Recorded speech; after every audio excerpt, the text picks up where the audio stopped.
Chapter 1204. The latest information, the latest information. It said that the most annoying Chun family in this county made a big move this afternoon. Xiao Bei excitedly said to the other 8 people sitting in a circle. We heard it. Let's get down to business. Xiao Yuan timely stopped Xiao Bei from continuing to report. Xiao Bei didn't scold Xiao Yuan this time. He put his 2 small hands on the table and said, the business is that we need to know what they want to do first. What else? Of course, they want to find us. Almost everyone in the county has a copy of our portrait, who engraved our faces on boards and sold them everywhere. I don't object to their behavior. I'm angry that they didn't give us a share of the income. Xiao Nan obviously valued the right to the portrait very much. When the portrait was sold and he didn't get a single cent, it would be a lie to say that he wasn't angry. The actual situation was as Xiao Nan said. After the Chun family found out that the eldest son of the first branch had offended Xiao Bei and the others, they immediately began to discuss countermeasures. At first, they wanted to send someone to tell them to hide the goods elsewhere, but the eagles circling in the sky clearly told them that they were being watched. The 2 eagles, Shui Yun and Hong Wan, constantly told people who saw them that the Zhang family and Wang family were here. The red and white colors were too eye-catching. After the Chun family found out about this situation, they wanted to chase after the eagles to find Xiao Bei and the others, but it was obviously impossible. The only way left was to ask the people in the county to help. Chun Yaozu told them that Xiao Bei and the others wanted to enter the county that day. When they found them, they could contact Xiao Bei and the others while sending people to arrange other things.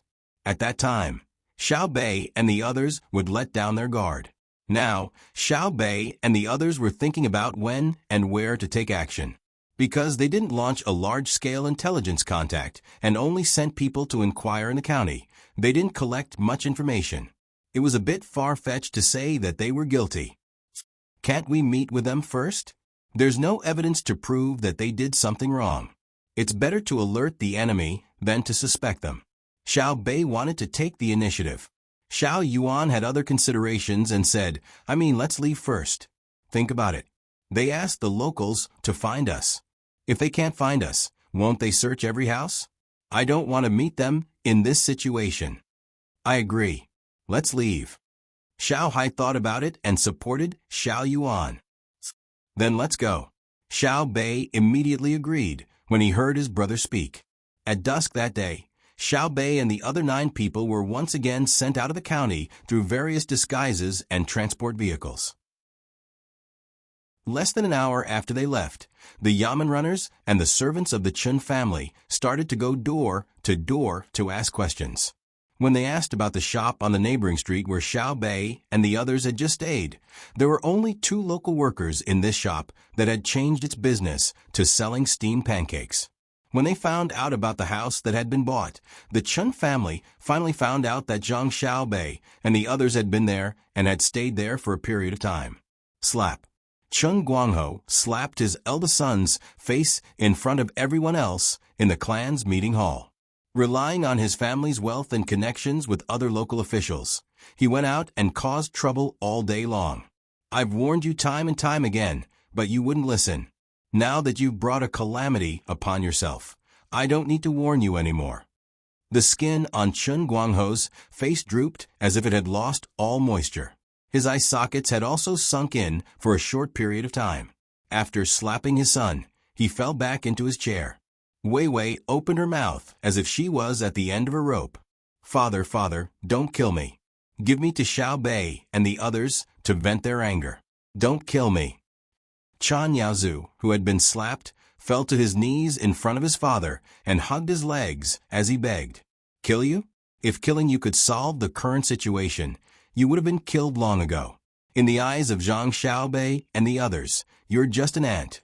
Didn't you see the eagle circling the sky during the day? Would the Shui Yun general be sent to deal with you? You think too highly of yourself. Chun Yaowei, one of the twins from the 3rd branch's Chun Guanghuan family, ridiculed. Clearly, at his age, he didn't know many things. He only heard it from his father, unless he could be nurtured like Xiao Bei and the others. A few days ago, the two brothers had been harshly scolded by the head of the family. Now, they finally had a chance to retaliate. Even when facing the survival of the family, they didn't forget to add insult to injury. I remember that first father said that we caused trouble that day. I didn't expect that the trouble we caused was still too small compared to first father's eldest brother. I admire you, I really admire you. This little brother has seen it. Chun Yaohong also criticized the first branch with his younger brother. All of you shut up, I'm not dead yet. The old man of the Chun family held the arms of the chair with both hands and shouted. The other people in the hall all looked at the old man, who usually didn't care about the family matters. They were all looking forward to the old man, hoping that he could help the family turn the tide. The old man's eyes were wide open, no longer squinting like before. The eyes that were exposed under his eyelids gave people a feeling that they were shining. Now, don't expect to apologize to Zhang Xiaobei and the others. The more we apologize, the more guilty we will be. Just now, we sent people to investigate and received news that Zhang Xiaobei and the others left not long ago. They didn't leave for many days and only left today. It means that they know about the map we sent in the county, so there is no need to look for them again. Old Man Chen looked back and forth at the younger generation in the family and said in a deep voice, "Father, if we don't look for them, are we going to wait for them to come to us? It's better to immediately send people to other places in the dark to convey the family's orders. At least, we should first hide or dispose of a batch of goods." The second branch's Chun Guangliang said the plan in his heart. Old Man Chen shook his head. It's too late. If you can think of it, others can also think of it. Anyone who leaves the county tonight will be watched. I don't believe that Xiao Bei and the others are so smart. Chun Guangliang insisted. Are the people around Xiao Bei just decorations? What's so scary about the 9 children? What's scary is their identity and the team that supports them. Old Man Chen looked at his second son with dissatisfaction. Then what should we do? The beaten Chun Yaozu said what everyone was thinking. Wait, continue to do business in the county. Take out the accounts of the past few years. Send out the servants who didn't participate in the family business. Remember to give enough money. Those who participated in the family business stay. Those who helped the younger generation in the family fight, and those who were responsible for transporting goods that shouldn't be transported, stay together. Old Man Chen straightened his back and gave the order. Everyone else sucked in a breath of cold air, as if they couldn't believe that the old man would give such an order. Chun Yaodong of the second branch gritted his teeth and said, "Is there only one way?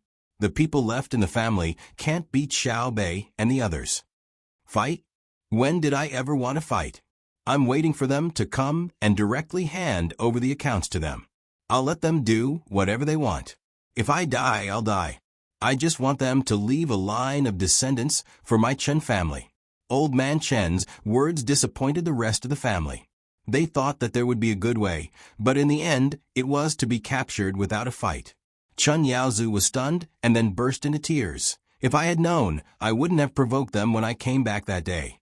Or, if I didn't come back, there wouldn't be such a thing in the family. Woo-woo. Except for the old man of the Chen family, everyone else stared at the crying Chun Yaozu with resentful eyes. They hated him for causing such a big trouble for the family. Old Man Chen shook his head. Get up, it's not your fault. I've thought it through. Whether you come back or not, whether you provoke them or not, it has nothing to do with what happened in the family today. How is it not related? If he didn't have to take liberties with Xiao Bei and threaten her, would they have entered the county to secretly investigate us?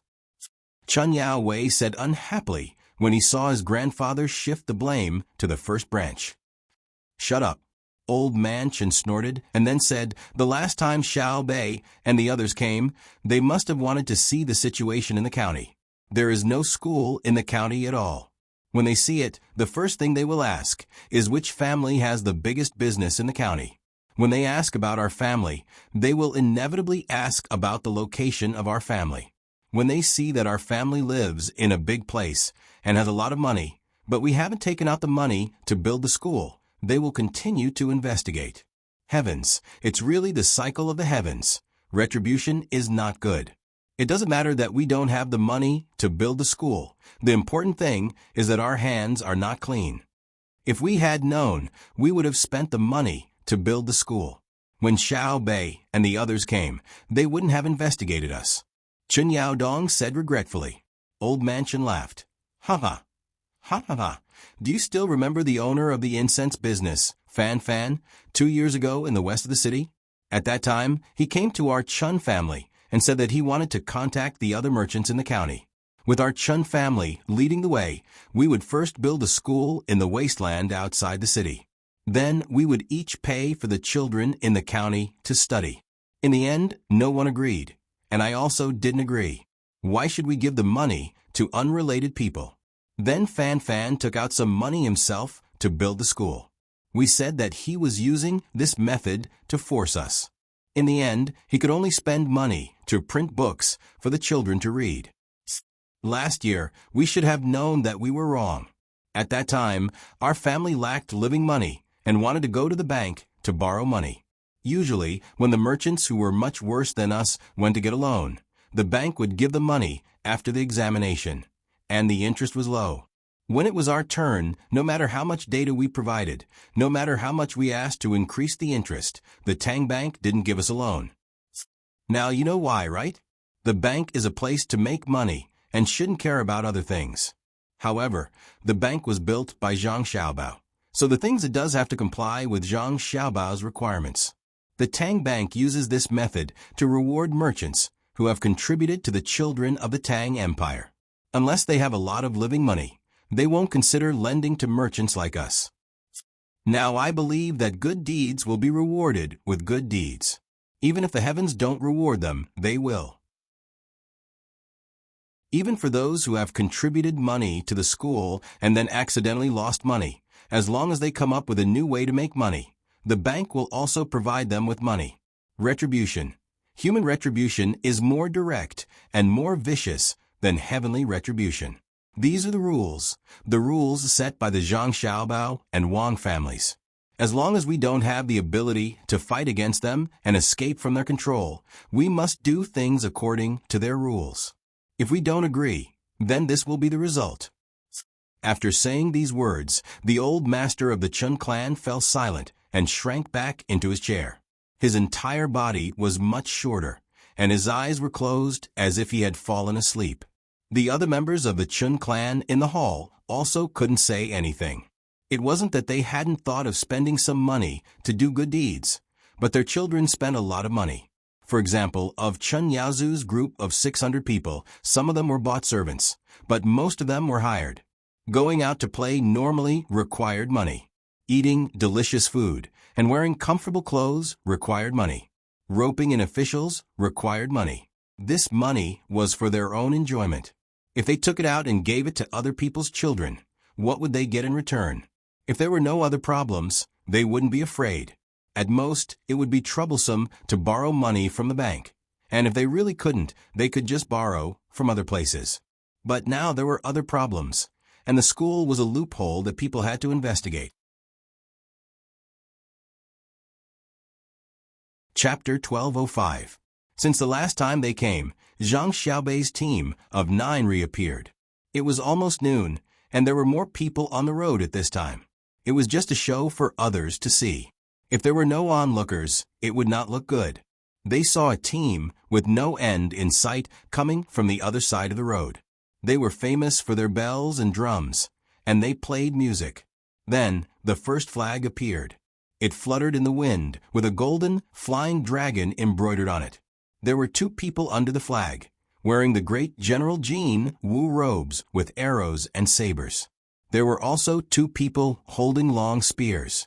On the left and right, there was one great General Jin Wu, leading 48 riders. Then, there were 24 armored archers and sabers. Both men and horses were heavily armored. These were the Heavenly Patrol. The things in front of Li Longji were just for show. The great General Jin Wu were fake, and the ones behind were Xiaobei's. There were 36 people in front to clear the path. The 9 ballistae were the 9 ballistae that were covered by the ballistae. After that, there were 72 people in black, 72 chariots, 540 people with halberds, 54 red flags, 450 people with sabers, spears, bows, arrows, and lances.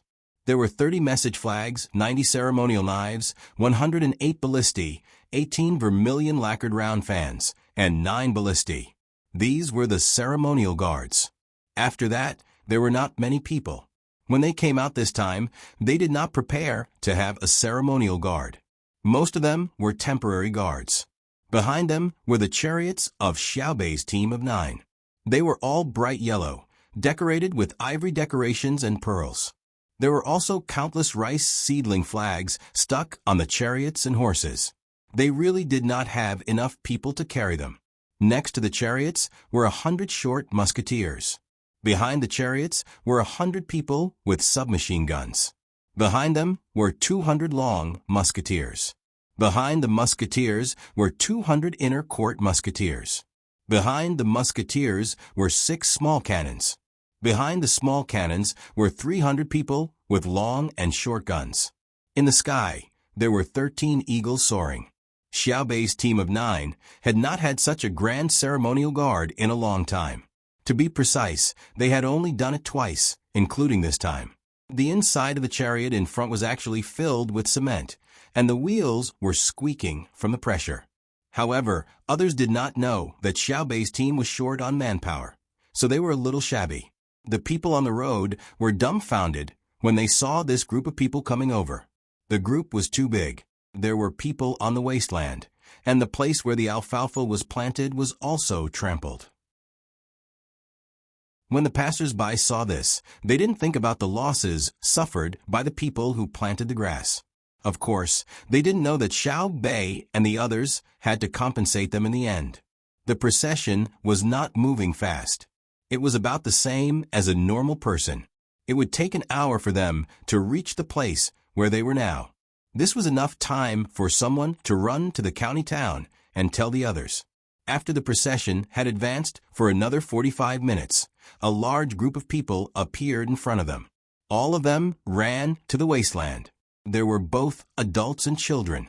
They stood there, looking at the procession with curiosity and shock. There were people from the Chun family in the group, as well as County Magistrate Zhao Jianghao, Secretary Xiang Li, County Deputy Qian Yuzhui, and a group of county officials, warehouse managers, and bailiffs. After the commotion yesterday, they already knew who had come. Thinking of the benefits they had received from the Chun family in secret, as well as the public welfare money that the Chun family had given out when they needed political achievements, they were all trembling in fear. Although they didn't directly help the Chun family embezzle other people's private property, they also didn't distort the truth when it came to cases involving the Chun family. However, they pretended not to see when the Chun family set traps and forced people to sell things at low prices. When the Chun family hit people, they helped to mediate, such as giving money, clarifying the severity of the situation, and so on. And now, Zhang Xiaobei, who had lived in the county town for a few days, was there a need to say anything else when the procession of 9 people was here? They definitely couldn't run away. It was said that the root of everything was the procession of honor that the eldest son of the Chun family's eldest son had made that day. In the end, he wanted to bully Xiaobei. Now, Xiaobei had also made that procession. Their purpose was very obvious. They wanted to show you what a procession was. Each of the 9 people had made a procession. Otherwise, how could there be so many flags? They finally saw the arrogance of a third-rank official. Perhaps it was the last time they would experience their power before they died. When Xiaobei and the others got closer and saw the dragon flag, the people who had come to watch the show knelt down one after another. When they saw the rice flag, the people who had knelt down stood up again. Their eyes lit up, and they looked excited as they began to move forward. The 2 different reactions of the people made the county magistrate, Zhao Jianghao, who was still kneeling on the ground, feel emotional. When they saw the dragon flag, they knelt down in awe, but when they saw the rice flag, they became friendly. They didn't care if they were facing the emperor's procession of honor. They directly stood up and moved to the side of the people. There were also people from the Chun family kneeling. They were all trembling, especially Chen Yaozu. His name wasn't given in vain. He had indeed shown off, but the consequences of showing off were not easy to bear. He was trembling the most now. The other party had come knocking on his door. There was no need to consider the problem of life and death. It would be good if he could die a quick death. The procession of honors stopped. Because of the Chun family incident the last time they came, the guard's vigilance was much stricter than in Wenshan County. The person holding the gun next to the carriage shook his head, indicating that the people should not come forward. "Little brother, please make an exception.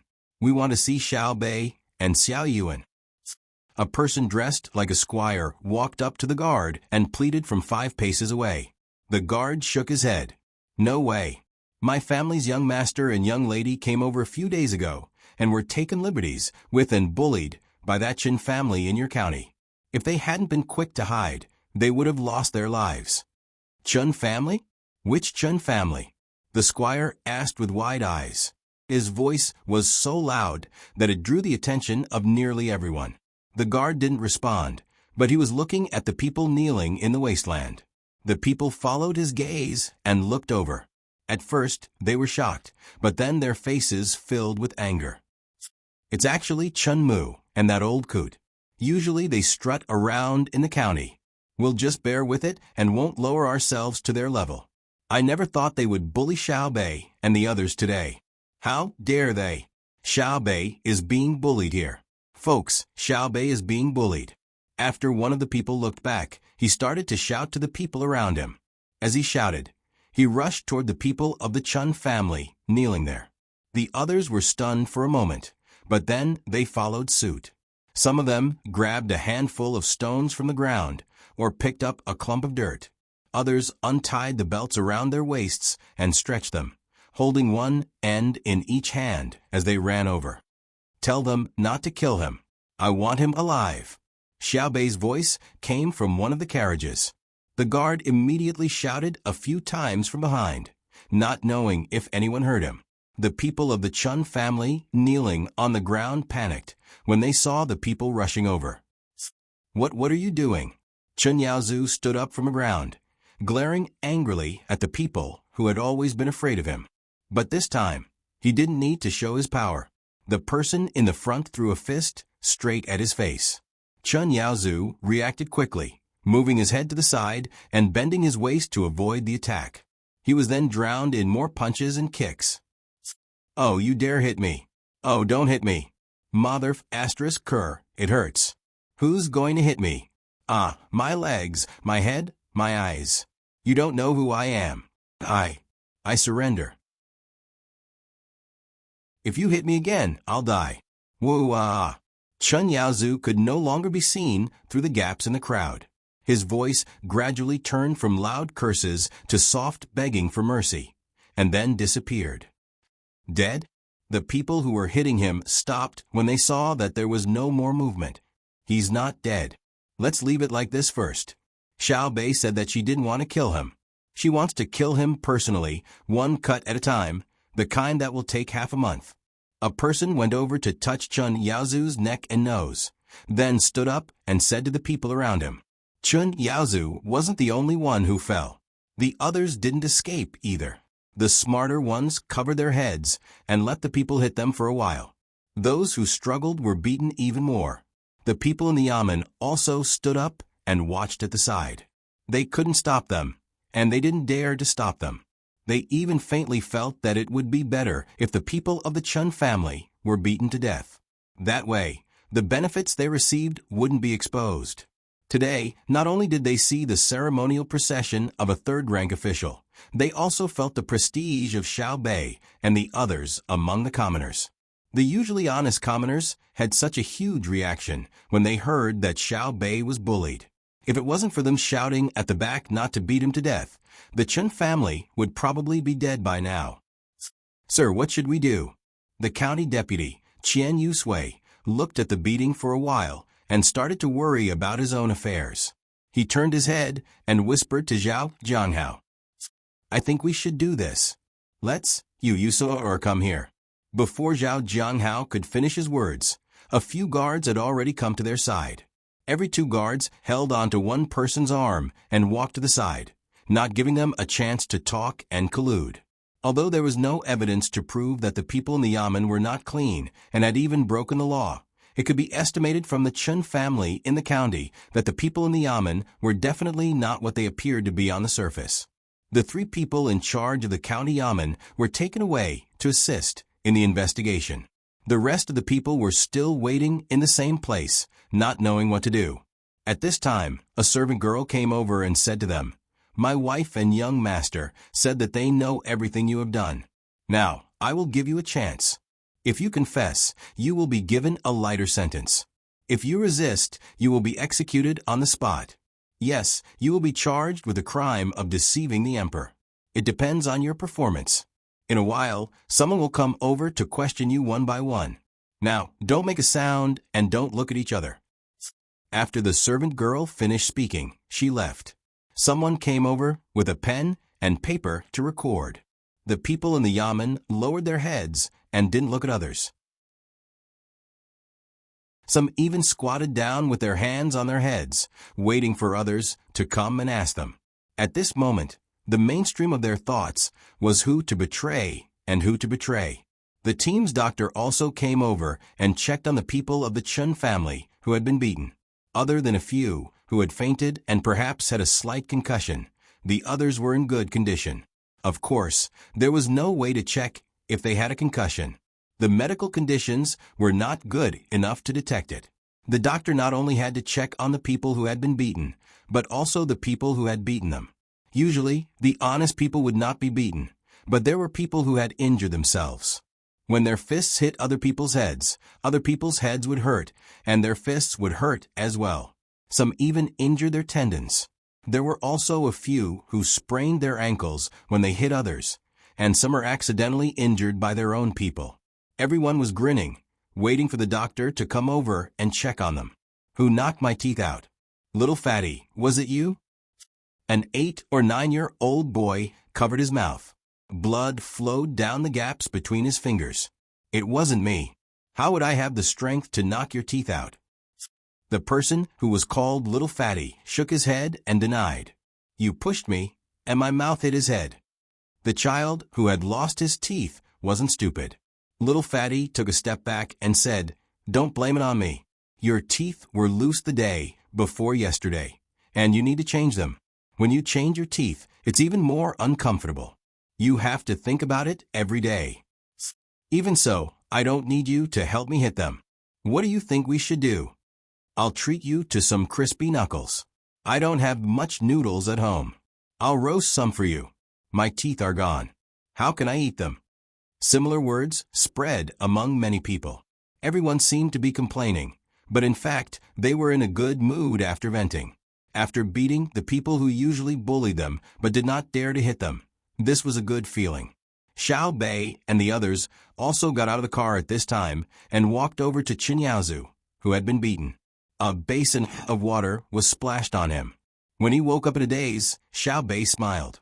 Then he said to him in a very ruffian and gangster-like manner, "What did you say when you invited me to the county the other day? Today I'm here. I missed you so much.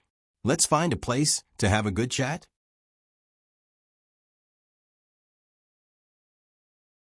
Chapter 1206. In the end, Xiao Bei did not talk to Qin Yaozu in private because Zhang Xiaobao had ordered him to settle the matter in Tunghua County as soon as possible and then meet up in Izhou. As for Qin Yaozu, his personal opinion was that he should be severely punished, which had nothing to do with the law he had broken. From the perspective of an older brother, he did not need to reason with anyone who had insulted his younger brother or sister. "Excuse me, whose alfalfa is it? I'll buy it." Xiao Bei's honor guard had trampled on someone else's alfalfa, so he had to pay for it. "Sister Xiao Bei, it's his." A little girl slightly younger than Xiao Bei came over and pointed at Qin Yaozu while sniffling. "Oh, you saved money." Upon hearing that it was the Qin family's property, Xiao Bei dismissed the idea of compensation and asked the little girl, "Sister, what's your name? How old are you this year?" My name is Feng, 6 years old." "Sister Xiao Bei, He's usually very bad. When he walks on the road, people have to stop when they see him. When he goes to other people's places to eat, he wants to throw soil and water. He also said that if he wants the sky to be blue, then it's blue. If he wants it to be dark, then it's blue. Shut up, I didn't say that. Chan Yaozu, whose face was full of scars, still knew how to defend himself. I said it. Stare at me, I'll hit you. Feng clenched her fists and kicked Chan Yaozu with her little feet. She accidentally fell and hit her butt. She patted her butt and stood up, shaking her head. I'm not afraid of you now. Father said that your family should die. Feng, let's not talk to him. The road is paved with soil, and the streets are splashed with clean water. What a big show. Take them away, let's go. Let's finish them quickly, so that I can meet up with my brother and sister. As Xiao Bei spoke, he took out a mahogany box from his bag. It was inlaid with copper walls. He took out a wet towel and wiped Feng's face and hands. He took her hand and walked to the county, not even taking the honor guard's car. Style sniffed hard. There was a faint fragrance on the wet towel, just now. While walking with Bei, she jumped happily. Suddenly, she remembered what Bei said and said expectantly, Sister Bei, can you stay in the county for a few more days? When the wild fruits on the mountain bear, I'll cook them for you.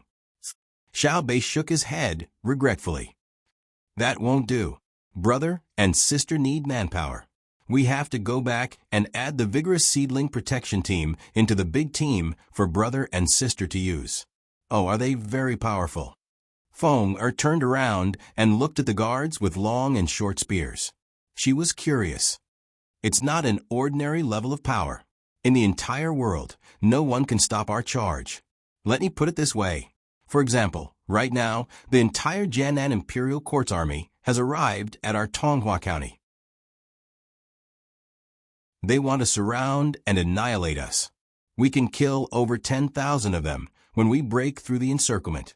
Lil Bei confidently said, Why would the Imperial Court's army attack you? Aren't you guys together? How many people were 10,000? Can't you just not kill them? Feng shook his free hand, as if he wanted to count the number of 10,000 people with his fingers. Xiao Bei felt like his head was about to explode. He gritted his teeth and said, I've decided to invest 2,000 strings of cash into Tonghua County's education every year. When the time comes, you'll know how many tens of thousands of people are. We won't beat each other up. It's just a joke. How much is 2,000 strings of cash? Can you make me a new set of clothes and let me eat as much meat as I can? Feng licked his lips and asked, In a moment, when we enter the county, I'll immediately make meat for you to eat. Eat as much as you can. Xiao Bei finally realized the difference between children who went to school and those who didn't. The older children in Wenshan County School wouldn't ask this kind of question. Xiao Yuan worriedly reminded him, We've used up a lot in the past few days. There's not enough dried meat left to treat others to a meal. Silly, we don't have any, but some people do. For example, Xiao Bei indicated for Xiao Yuan to look at the Chun family members who had been beaten. The group walked very slowly for less than half an hour before they entered the county. The first thing they did was to get something from the Chen family. The second thing was to spend money to buy all kinds of ingredients. The Chen family couldn't possibly provide such a large amount. Xiao Bei's group of 9 sat in the main hall of the county yamen. Below them were the 13 members of the Chen family. The youngest 3 didn't run away, but they weren't beaten. They were too young, so it wasn't easy to deal with them. Normally, the people in the county wouldn't see them, unlike the other members of the Chen family. The old man of the Chen family, Chun Mudong, was also bruised and swollen, but he knew how to protect himself and didn't suffer any more serious injuries. Honorable patrol inspectors, my Chen family is guilty. Chun Mudong trembled as he fished out an account book from his bosom and held it up to Wei Wei's head with trembling hands. Someone brought the account book over. Xiao Bei's group of 9 flipped through it and found that it wasn't a detailed account. Instead, it was something like a summary report. It recorded the Chen family's wealth, as well as the overall income and expenses of the various shops. These weren't important. What was important was what was recorded at the back. In the transaction with Duoshire, they had purchased 16,000 sheep and 6,500 cows. They had planned to sell 300 stones of fireworks to Duoshire, but had already sold 160 stones. They had purchased 17,000 caddies of cast iron pipes, but had already sent 9,200 caddies. Later, they had dispatched people to various medical centers in batches to purchase finished medicines for typhoid fever and dysentery, which had already been sent to Duoshire's 4,000 people. They had collected countless pieces of information related to Duoshire from the people of Jianan County and the government, and exchanged them. In addition, Duoshire still owes the family 12,000 sheep, 6,000 cows, and 4,100 horses, among which were 300 military horses. The family owes Duoshire 13,000 stones of salt, 500 stones of fermented tea, and 3,000 portions of frostbite cream. The account book was gently closed, and Xiao Bei's group of 9 looked at each other in surprise. Our Chun family has already confessed everything. Patrol Inspector, can you give us a way out? Chun Mudong raised his head and asked dryly. He then found an excuse for himself. When you were in Fengzhou, you didn't kill the officials who made the mistake. When you were in Wunshan, you didn't kill the officials who made the mistake. We are only merchants, and we made a small mistake. Can you give us a chance? A chance? Xiao Bei stared at Chun Mudong in astonishment and laughed. You want a chance from us? Your Chun family dared to collude with the enemy, and you still want a chance? I won't say anything to you. Come, take them away. Remember not to let them die. We have to pry out useful information from their mouths. Xiao Bei didn't even have the heart to continue talking to the Chun family. He couldn't find an excuse for them. Apart from rebellion, there was no other crime in the world more serious than colluding with the enemy. The people standing outside the yamen were just as shocked. They had thought the Chun family was usually acting like a tyrant in the county, bullying their neighbors, and so on. They never thought they would actually make deals with the enemy. The most hateful thing wasn't the enemy's fierceness and ruthlessness, but the betrayal that came from behind. Xiao Bei's group of 9 waited for the Chun family to be taken away. They sat in silence in the hall. The people outside didn't make a sound, and no one even thought about killing the Chun family. They knew the Chun family wouldn't get better, but they couldn't figure out why. So they all looked sad. After a while, Xiao Bei raised his head and clapped his hands. He smiled again and said happily, Okay. Let's not think about them. It's already past mealtime, but no one has eaten, right? I'll treat them to food. There'll be wine and meat, and there'll be sweets for the children. Let's first raid the Chun family and see how many things they have. Originally, the things we raid should be given to the imperial court, but it's too far away. It's not worth it. I'll keep them, okay? The people outside didn't follow suit and shout, okay, at the right time. They were all still in a state of silence. Xiao Bei rubbed his hands, thought for a while, and continued, It's just colluding with the enemy. What's the big deal? Everyone is sad that our Tang Empire has people who colluded with the enemy. But don't forget that our Tang Empire has iron-blooded men who will fight to the death, merchants who are willing to go bankrupt in order to support the front line, and craftsmen who are unwilling to rest in order to provide logistics.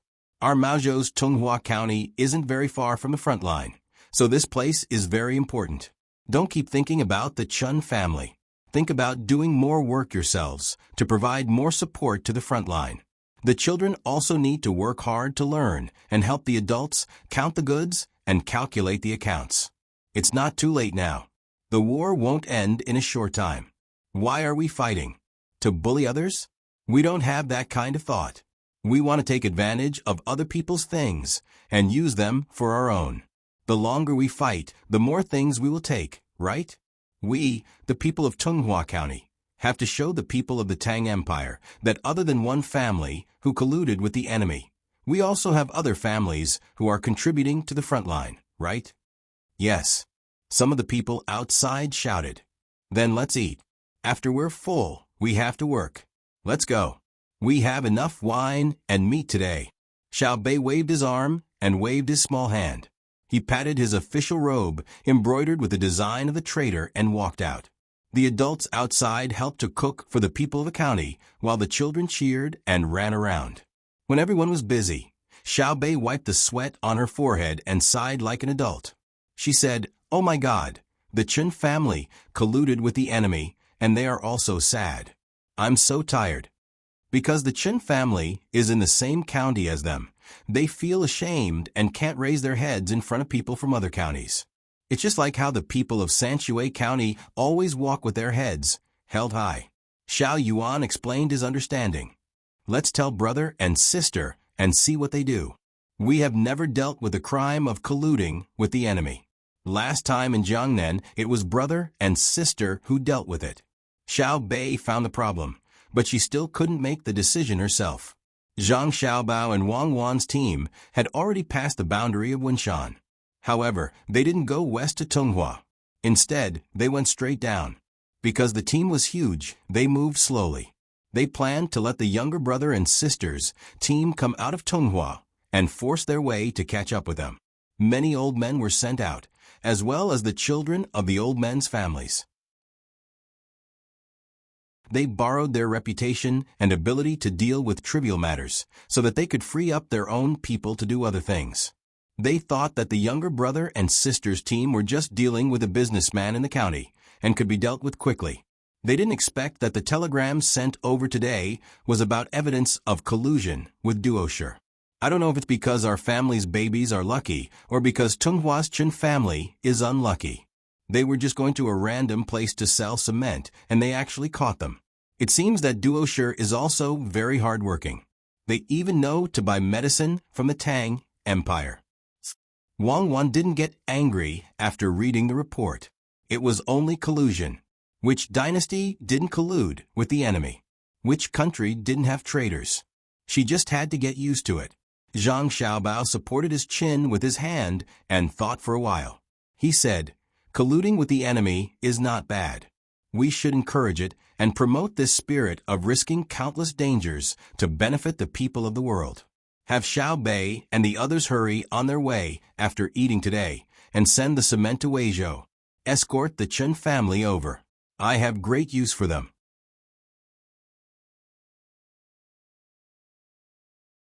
Chapter 12:07. Xiao Bao, there is a river in front of us. Baigo's voice came from outside the car. Zhang Xiaobao opened the car door and said to Baigo, "Grandpa, I know. Without a river, how can there be a village?" "Xiaobao, do you want to eat fish tonight?" Baigo turned around and asked. It seemed that he had learned the 6 arts of gentlemen well. At least, he could ride a horse steadily. "Grandpa Bai, we are in a hurry. Stop the car and let Grandpa Bai come up." Zhang Xiaobao stopped the car and helped Baigo get up. Wang Wan was busy making tea. In the car, she and Zhang Xiaobao had prepared all kinds of snacks, small cold plates, preserved fruits, sunflower seeds, a few types of tea, fruit juices, grape wine, rice wine, Chinese chess, gamoku, Chinese checkers, army flag, and Monopoly games. There were even musical instruments, such as qin, xiao, hu, and pipa. Writing brushes, ink, and paper were also necessary. Many old men were separated from the rest of the group, leaving behind some old men and their children. They would chat with one of them from time to time. Wang Wan had to provide them with different things according to their tastes. As a result, the old men were satisfied, the juniors were shocked by the talents of the 2 people, and the 2 people were exhausted. Baigo liked to drink tea and then eat 5-spice sunflower seeds. Usually, Longjing tea and Maojin tea were enough. Otherwise, he would be thirsty while eating sunflower seeds. He didn't like music and found it annoying. It was probably related to his hobby of fishing. As soon as they entered the car, Baigo grabbed the sunflower seeds on the small table and threw them into his mouth. He was waiting for the tea to be ready. "Grandpa Bai, what do you want to say? We can't stop fishing today. We have to go to Izhou as soon as possible and finish all the arrangements. Only then can we have time to go fishing." Zhang Xiaobao grabbed a handful of pumpkin seeds. They were the original flavor, the kind that was fried without any seasoning. He pinched them with his fingernails and stuffed them into Wang Wan's mouth. Wang Wan liked to eat them, but she didn't want to peel them. Bai Go looked envious and pushed the melon seeds in front of him toward Zhang Xiaobao. Zhang Xiaobao shook his head. Grandpa Bai, your watermelon seeds can only be chewed with one's mouth. I can't pinch them, but I can pinch them with all my might. But my hands hurt, so it's not worth it. Why don't you change them to the sunflower seeds that were brought here with the potatoes from afar? No need, no need. I don't mean anything else. I thought you wanted to eat the sunflower seeds. If you don't want them, I'll eat them myself. Bai Go pulled the plate back and said, since we can't really go fishing, let's talk about fishing. All right. Speaking of fishing, I know a thing or two. Zhang Xiaobao gave another one to Wang Wan and agreed. Don't be modest. Who doesn't know that your family produces the best fishing tackle? Your grandpa has organized a fishing association and is selling fishing tackle to you everywhere. He's made a lot of money. Of course, he's also making a lot of money, several times more than what he gave to your family. When your father and mother were together, he didn't agree. As for me, I always persuaded him and told him. Seeing Zhang Xiaobao's gaze, Bai Go was very embarrassed and stopped talking. He smiled without any awkwardness. Let's not talk about the past, and let's not talk about whether I persuaded him or not. Let's talk about the fishing tackle you designed. Different fish in different waters need different fishing tackle, right? Not really. The same fishing rod and the same bait can catch different fish. Zhang Xiaobao continued stuffing sunflower seeds into Wang Wan's mouth. Yes. Xiaobao, you know more. I want to ask why? The same fishing rod and bait can catch different fish. Don't you think it's amazing? Bai Go confidently followed Zhang Xiaobao's words. Zhang Xiaobao really wanted to find a medicine that could kill all the fish in the world. Otherwise, he would have to beat around the bush every time he talked about something. Facing Bai Go's question, he could only nod and say nothing. Bai Go said himself, since fish can be caught this way, can the same method be used to tempt people? What method? Zhang Xiaobao cooperated. Money. For money, one can sell one's body. For money, one can sell one's soul. For money, one can even sell one's country. Our Tang people have been tempted by money time and time again. They have done things that harm our Tang empire. What do you think we should do? Bai Go put down the remaining sunflower seeds in his hand, picked up the teacup, and blew on the water. Zhang Xiaobao breathed a sigh of relief. He thought that there would be some kind of exchange of interests, but it turned out to be just a small problem. Grandpa Bai, next time you encounter such a situation, can't you just say it directly? It's about the Chen family, right? Zhang Xiaobao also picked up the teacup and took a sip. How can we fish if we say it directly? Bai Go was very dissatisfied with Zhang Xiaobao's attitude. Isn't the purpose of fishing to change the topic to business? Why do we have to fish? How can we change the topic to business if we don't fish? Don't say it. What did you say? Let's talk business. How do we get down to business? Don't you have to switch from fishing? Grandpa Bai, Tong Hua's Chen family isn't a big problem. It's easy to handle. I can make use of it. To be honest, not only is his family colluding with the enemy, but my family is as well. If I don't, how am I supposed to gather information? Zhang Xiaobao saw that they were about to end up in an endless loop, so he immediately returned to the main topic. Bai Su waved his hand. That's different. You have mutual exchanges with the enemy. You will consider what things you can give and what information you can give. As long as the Chun family has benefits, as long as they can provide information and materials, they are willing to trade. You do things for the country, and they do things for themselves. His family definitely had no excuse to say that they were doing this for the country. Otherwise, how could there not be a school in Tunghua County? The only thing left was the government's primary school. If the children wanted to enter, they had to be smart and be able to afford the tuition fees.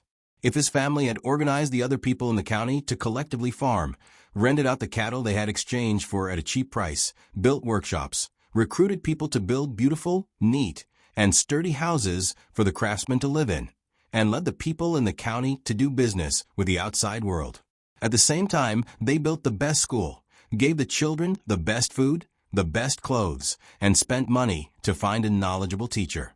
They planted herbs to subsidize the medical center. In that case, if Xiao Bei and the others went to investigate, even if they found evidence of him colluding with the enemy, what would the result be? There would be local people jointly vouching for him. If Xiao Bei and the others wanted to take him away, they would have to explain to the people for a long time. If it was not Xiao Bei and the others who went, but other officials, it was very likely that they would be intercepted by the local people. Especially when Xiao Bei and the others saw that the children in the school were living a good life, they would have to consider how to help the Chun family reduce the punishment. In the end, if they handed him over to me, I would not be able to kill them. There was a high probability that they would be included in the intelligence system. Zhang Xiaobao answered frankly. Wang Wan also nodded. It was indeed so. Although there was a law, the fairness of the law had always been questioned. There would always be loopholes in the law because it was not detailed enough. Once the law was too detailed, it would lose the interests of the people who concentrated on social goods. Then, the law would not be successful. If the protection of the interests of these people was written in the detailed law, it would require the support of other people who had scarce goods. They were the majority, so they naturally would not agree. Consent represented the appearance of a class, and it was still protected by the law. What was the difference between that and the ethnic differences in India?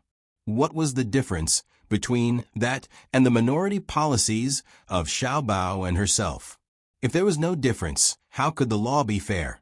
Why should people support the absoluteness and independence of an unjust law? Losing these two characteristics would be a bad law. Therefore, the law had always been made for the majority of the people who could not resist the creation of the law. It was made to protect the fairness of the minority, who had the majority of social goods and resources, and the majority who could not control the resources and could only control the minority of resources. To put it bluntly, the rich and powerful were protected by the law.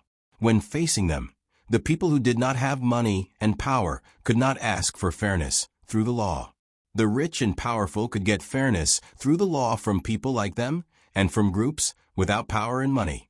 The groups without money and power could only ask for fairness from people like them through the law. Then, under what circumstances could the disadvantaged group ask for fairness from the higher-ups? It was the people they asked for fairness who were abandoned by the higher-ups. In other words, it was not the law that protected the disadvantaged group to get fairness from the advantaged group, but another advantaged group. Therefore, when Wang Wan and Zhang Xiaobao dealt with issues related to the law, most of the time, they had to consider the benefits they would lose and gain before deciding whether to act according to the law. The two would consider breaking the law from the perspective of national interests, and, at the same time, they made and supported the law from the perspective of national interests. It was ironic, but this was the reality of the human community. If it was explained in a classical philosophy of wisdom, it would be, people follow the law of earth, earth follows the law of heaven, heaven follows the law of Tao, and Tao follows the law of nature. What was nature? Baigo didn't think so much. Right now, he was thinking about the reality of the matter. He asked Zhang Xiaobao, if many merchants did what I just said, in the end, wouldn't they be allowed to collude with the enemy? Or perhaps they would be allowed to make mistakes while using the excuse of improving the local community's living standards to escape the punishment of the law. This is what it means to take bigger steps, to be a bit more daring. Regardless of whether the black and white paths get birds, rats and rats, that is rats and rats, that is woo-woo, xiaobao, eat a snack. Once you're full, you'll only have the strength to cross the bridge of helplessness after cutting off your head. Come, drink some more tea, don't choke. Wang Wan stuffed a piece of date cake into Zhang Xiaobao's mouth. As she spoke, she brought him tea. Zhang Xiaobao swallowed the large piece of date cake with the tea. He smiled at Baigo and said, Cuckoo loves me dearly and is always afraid that I'll be hungry. Sorry for the ridicule. Grandpa Bai, I've thought about what you just said. When the war starts, I'll take care of it. To be honest, I'm not worried about colluding with the enemy at all. As long as His Majesty doesn't collude with the enemy, it's fine. Other countries don't have basic industries. If I give Duoshire a telegraph machine, can he make it?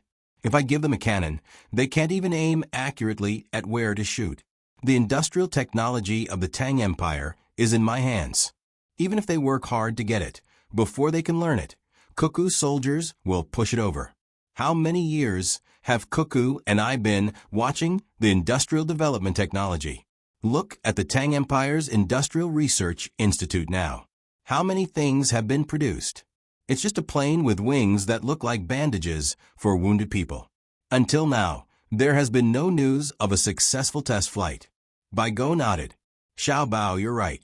I'll wait for you to deal with the problem I just mentioned. Don't let us down, or I won't die in peace. What about the Chen family? I'll take over and continue to trade with Duoshire. They just want guns, right? I'll give them salt and tea as much as I can. As long as the Tang Empire has extra or can speed up production, I won't be stingy. It'll be fine when the war starts. Waiting is sometimes a kind of pain, but it can also be said to be a kind of habit. Zhang Xiaobao closed his eyes and finished speaking. A smile appeared at the corner of his mouth. Today, I've finished 2 chapters. Thank you for your support.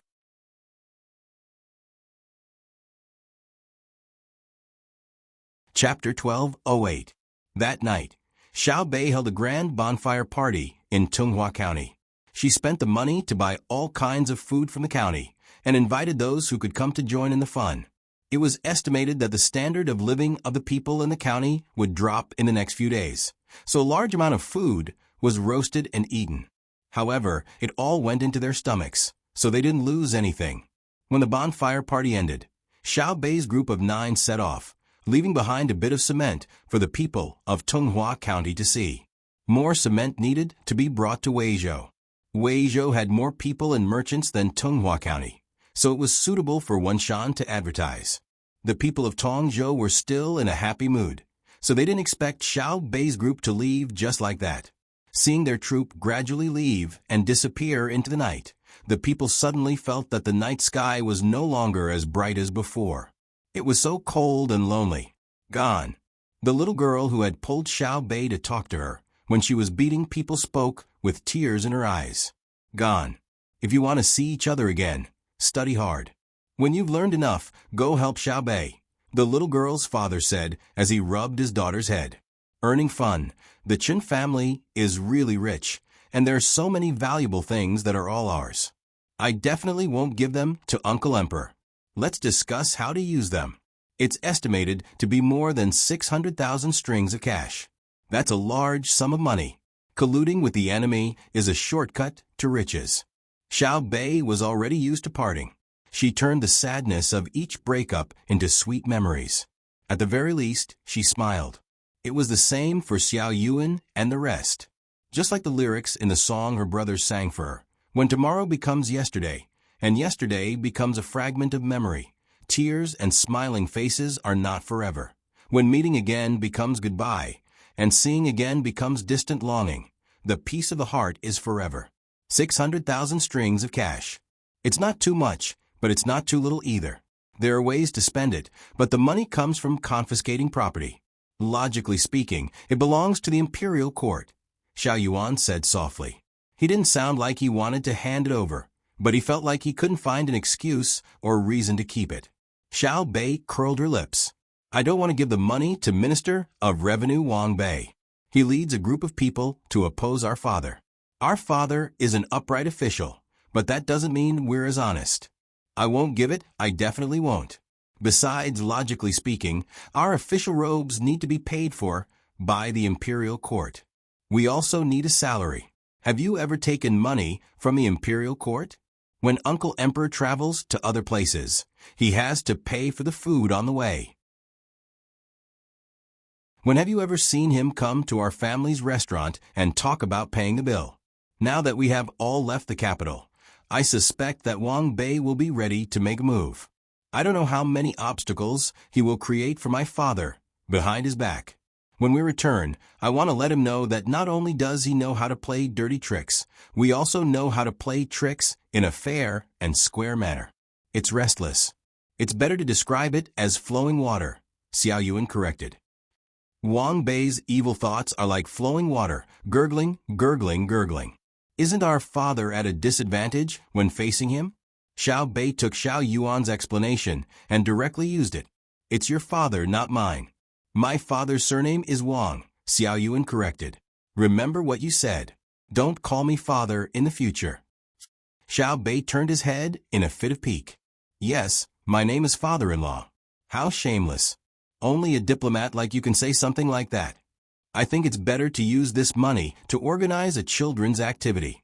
Xiao Hai saw that his sister and his future brother-in-law were quarreling again, so he interjected. When the other's attention was on him, he explained, children will be selected from various places in the Tang Empire based on their education level to participate in the state-level competition. After that, they will go to the capital for the finals and provide rewards to the winners. At the same time, the children who come to the capital will be organized to go on a trip to our Sanxue County. What's the use?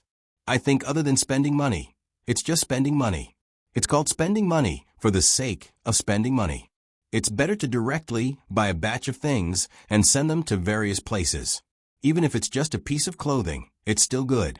600,000 strings of coins. It's enough to let my family's clothing store make it with a small profit. Xiao Bei started to be pragmatic again. I agree with Xiao Bei's words. Xiao Yuan wanted to vote. Xiao Hai ignored Xiao Yuan. When did you not agree with Xiao Bei's words?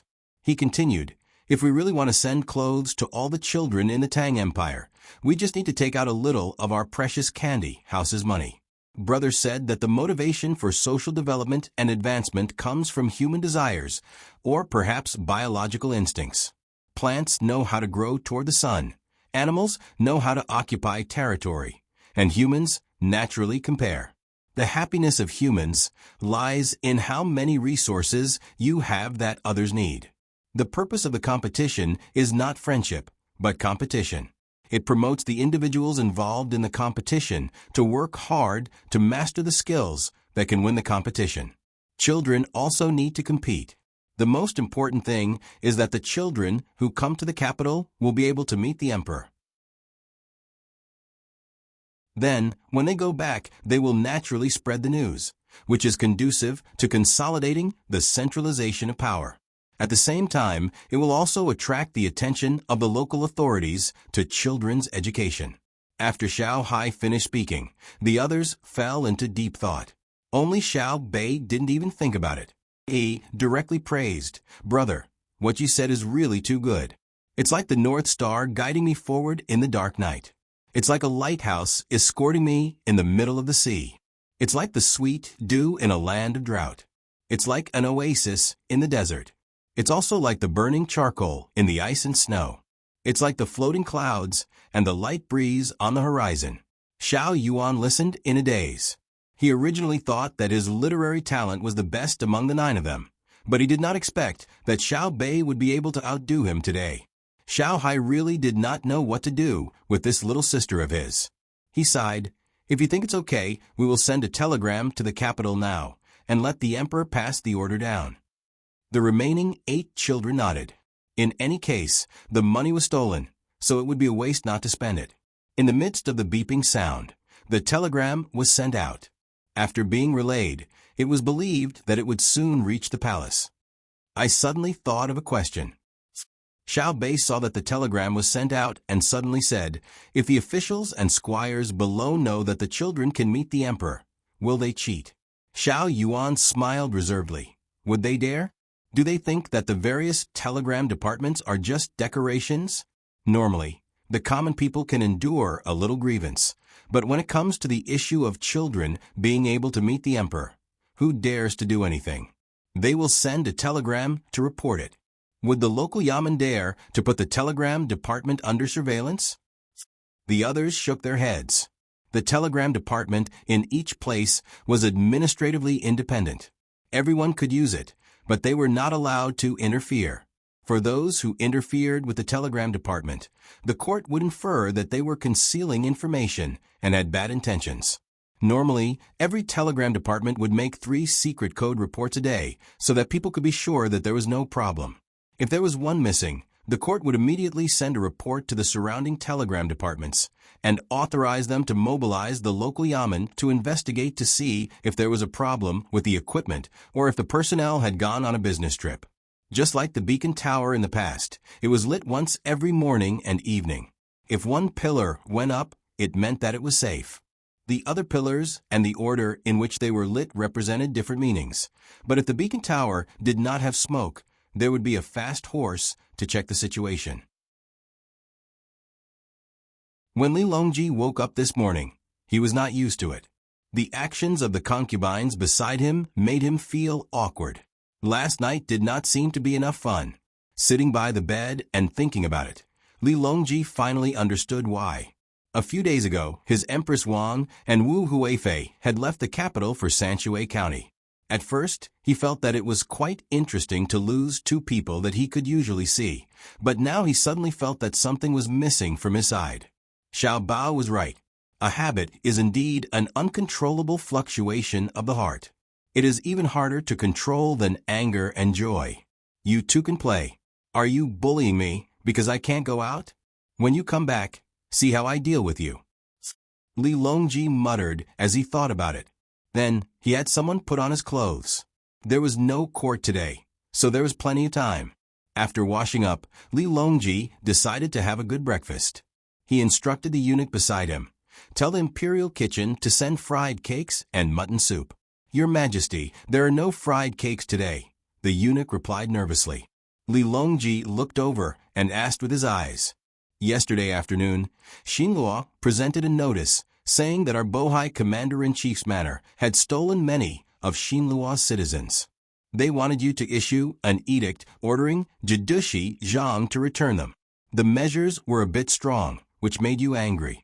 When the blood pressure was measured, it was slightly higher, so they adjusted the diet. Today your breakfast is a Stahl's flatbread, the kind that does not use oil and add some cornmeal. There is also a bowl of wild vegetable soup. The side dishes are cucumber with garlic, cold celery, blanched bitter melon, and old vinegar radish skin. If you feel that it is not enough, you can add sesame, paste powder skin, and kelp knot." The eunuch's reply was more and more cautious. He couldn't help but swallow his saliva. He had not eaten breakfast himself. Li Longji did not immediately speak. Instead, he lowered his head and thought for a while. Suddenly, he smiled and said, "Ever since Xiao Bao and the others came up with a health system, I have not been able to eat anything for a day. Can I apply to have you make me an extra roasted eggplant?" "Yes, Your Majesty." The eunuch ran out. He did not dare to say that he was helping to apply. If His Majesty wanted to eat more, then so be it. Eggplant was a vegetarian dish. When Li Longji was eating, Gao Lisher came. He had lost some weight. He was probably busy repairing the palace recently. "Have you eaten, Lisher?" Li Longji picked up his chopsticks and asked Gao Lisher. "Your Majesty, I just ate with the people who worked last night. The dishes were not bad. There were braised pork knuckles and stewed chicken legs. Each of them also had a tail of white wine. I drank 2 tails of wine and ate 3 big steamed buns. Your Majesty, why are you eating so lightly?" After Gao Lisher finished speaking, he looked at Li Longji's pitiful breakfast. Li Longji ate a piece of eggplant and drank a mouthful of wild vegetable soup. He sighed and said, "They said that I was angry yesterday and my blood pressure was high. Naturally, my breakfast became like this. In fact, I was not angry yesterday. I was happy. The approximate number that Xinluo officials calculated was that their people were pulled over by Xiao Bao and Cuckoo. But I know that the actual number is more than 1. 2 million. This is because when some people came over, they still had family members at home. When they checked, their family members would definitely say that they were at home and had gone out to do something. When those people who did not bring their family members settled down, their family members would also come over. At that time, it would not be 1. 2 million. Tell me, how can I not be happy?" The heavens bless my Tang Empire and sent Xiao Bao and Cuckoo here.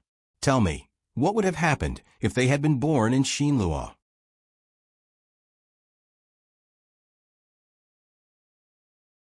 Chapter 1209. Gao Lishir was very puzzled. Every time he saw His Majesty in the past few days, His Majesty would praise his son Xiao Bao and daughter-in-law, Cuckoo. What was going on? The two children were indeed good, but there was no need to praise them every day. Thinking of His Majesty's question, he replied, I reckon that if what your Majesty said is true, the northern part of Hebei province has already belonged to Xinluo. Moreover, Xinluo is strong. After all, their country is small and easy to govern. Xiao Bao and Cuckoo will have a very easy time dealing with it. Unlike the Tang Empire, where the land is vast, there are many people, the geography is complicated, and disasters occur frequently. Xiao Bao and the others have many things to consider. They have to consider everything when dealing with it. It's difficult. In my impression, they never seem to play like other children. Speaking of this, Gao Lishir's eyes were slightly red, and his heart ached. Li Longji listened and ate a few mouthfuls of radish skin. The rich taste of aged vinegar stimulated him to breathe a few times, and he felt much better. After Gao Lishir finished speaking, Li Longji took a bite of the cake. As he chewed, he said in a vague voice, if they were born in Xinluo, I would not lose the northern part of Hebei province. The population there is small, the winter is bitterly cold, and there are many mountains and few plains. Xiao Bao will not occupy that place. I have no doubt that the first place to be lost will be the eastern part of Hunan province. They will also take away Deng province, Lai province, Jili province, and the place near the sea that they named Bohai Bay. Then it will be Huainan province and Jiangnan province, because they are all close to the sea. Countless Xinlu gunboats cruised on the sea. The place that they occupied on the Tang Empire's shore was built with tall, reinforced concrete cities with cannons on it. If I send troops to attack, the catapults will be destroyed in the artillery fire before they can be transported to their positions during the siege. Then it will be risking people's lives to build ladders. As for the battering rams and other things to attack the city walls and gates, there is no need to send them. When the ladders were moved forward, the soldiers raised their shields and rushed forward. Countless light and heavy machine guns spat out flames at the same time. There were also grenades and hot air balloons that were specifically looking for commanding generals to bombard. We lost our morale. I asked for peace and negotiations. Xiao Bao said peace with a smile, proposed trade, and began another kind of invasion. Hercules, tell me how scary it is. Gao Lishir nodded repeatedly as he listened. When Li Longji was done, he asked with concern, Your Majesty, are you tired from dealing with government affairs during the day? Or did you not sleep well at night? How do you know? I had a nightmare last night and woke up in the morning. I dreamed that Xiao Bao and Cuckoo had died and then reincarnated in Xinluo. I've analyzed it according to the psychology Xiao Bao taught me. I feel that it's because I heard the news of Xinluo during the day. I'm so happy that I keep thinking about it. Then, it's because Xiao Bao and Cuckoo have been away for too long. Help me think. Isn't that the case? Gao Lishir continued to nod and said awkwardly, It's not good to ask them to come back. It's too far away. Otherwise, we can send a telegram first and ask them to assemble a broadcasting station and a radio. We can use Zhang Zhong's things to communicate. Li Longji fell silent and began to compete with the food in front of him. When he was 80% full, he stopped and said, I'm worried because of the dream. It's fine. I'll be fine after dealing with a few things. Your Majesty, you don't have to worry. Your Majesty, you can think of it this way. Even if Xiao Bao and Cuckoo die and reincarnate in Xinluo, their hearts will definitely be with the Tang Empire. They will definitely find a way to come back to you and prove their identity to you. Then they will continue to support the affairs of the Tang Empire. Right? Gao Lishir could only follow along and persuade him. Yes, yes, yes. Hercules, you've thought it through. Even if their bodies are not of the Tang Empire, their souls are still. I believe that even if they are at the ends of the earth, they will find a way to come back. With their abilities, no one can stop them. Even if they are further away, they will fly back like a balloon. I just need to wait patiently." Li Longji rubbed his stomach and said in a good mood. He stood up and walked out with Gao Lisher, intending to personally see the progress of the construction in the palace. Not long after they left, a voice came from behind, reporting. Zhang Xiaobei, Wang Xiaoyuan, and the other patrol inspectors called last night. Li Longji was happy at first, but then his face darkened. "Why are you only showing me last night's telegram now? Your Majesty, it was too late last night. They didn't say that it was urgent and didn't want to disturb your rest." The person handed the telegram to Li Longji with both hands. Li Longji snatched it over and said, "They aren't anxious, but how can I not be anxious? In the future, when they call Xiaobao, they must immediately show it to me." It's actually colluding with the enemy. The Qin family is really unlucky. They hid in the remote Tunghua and were still caught by Xiaobei and the others. TSK, TSK, TSK. Heaven's net has wide meshes. Look, I've said before that they are definitely unique to the Tang Empire. No one can snatch them away. The fate of the Tang Empire is clearly displayed on them. So many patrol inspectors couldn't find them, but they sneaked over and caught them. They even colluded with the enemy.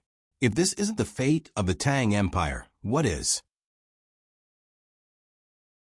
Li Longji muttered to himself. Gao Lisher was waiting anxiously at the side. He wanted to take a look, but he was afraid that it would affect His Majesty's mood, so he could only continue to wait. Li Longji also continued to grumble. The value of the copied items is estimated to be 600,000 strings of coins. There are also a lot of cows and sheep, but they didn't give it to me. They said that it was enough to compensate for the official robes and salaries of the two families. It's just a bunch of small trinkets. As for the Gu family, they took back all the benefits that I've taken from them over the years. Lisher, don't you think it's very interesting? Yes, yes. Gao Lisher replied. At the same time, he rubbed his hands anxiously. Fortunately, he could tell from His Majesty's words that the little fellows had caught someone again.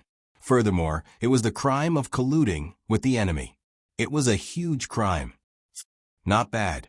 After being greedy for money, they took it out and asked me to help organize a competition for the children of the Tang Empire. They wanted to cultivate a love for the Tang Empire from the moment they were children. Hee. They actually drew my head so big and my body so small. Lisher, can you guess who drew this? Oh, here, take a look for yourself. As Li Longji spoke, he realized that there was a problem. Gao Lisher also waited for him to take a look, so he casually passed it over. Gao Lisher was very surprised. There was a drawing on a telegram. He took a look and saw that there was indeed a drawing of a cartoon with a big head. Below was an explanation of the drawing. It was a square drawing of 20 centimeters on each side, 3 centimeters on the top, 5 centimeters on the left, a horizontal line. 2 centimeters on the left, 3 centimeters on the bottom, 5 centimeters on the left, 4 centimeters on the bottom. A 39-degree arc. After reading it, Gao Lisher suddenly understood and said, "So that's how it is. It's really a waste of telegram resources. Your Majesty, this subject thought that it was Xiaobei who suggested that Xiaozhu draw the drawing and Xiaohai calculate the location. The location where the telegram was received must have been drawn by someone else. To be able to use data to replace intuition, Xiaohai's skill is really impressive. Look at the content. Look at the content." Li Longji really didn't think about the cartoon drawing before. At this moment, he was equally shocked.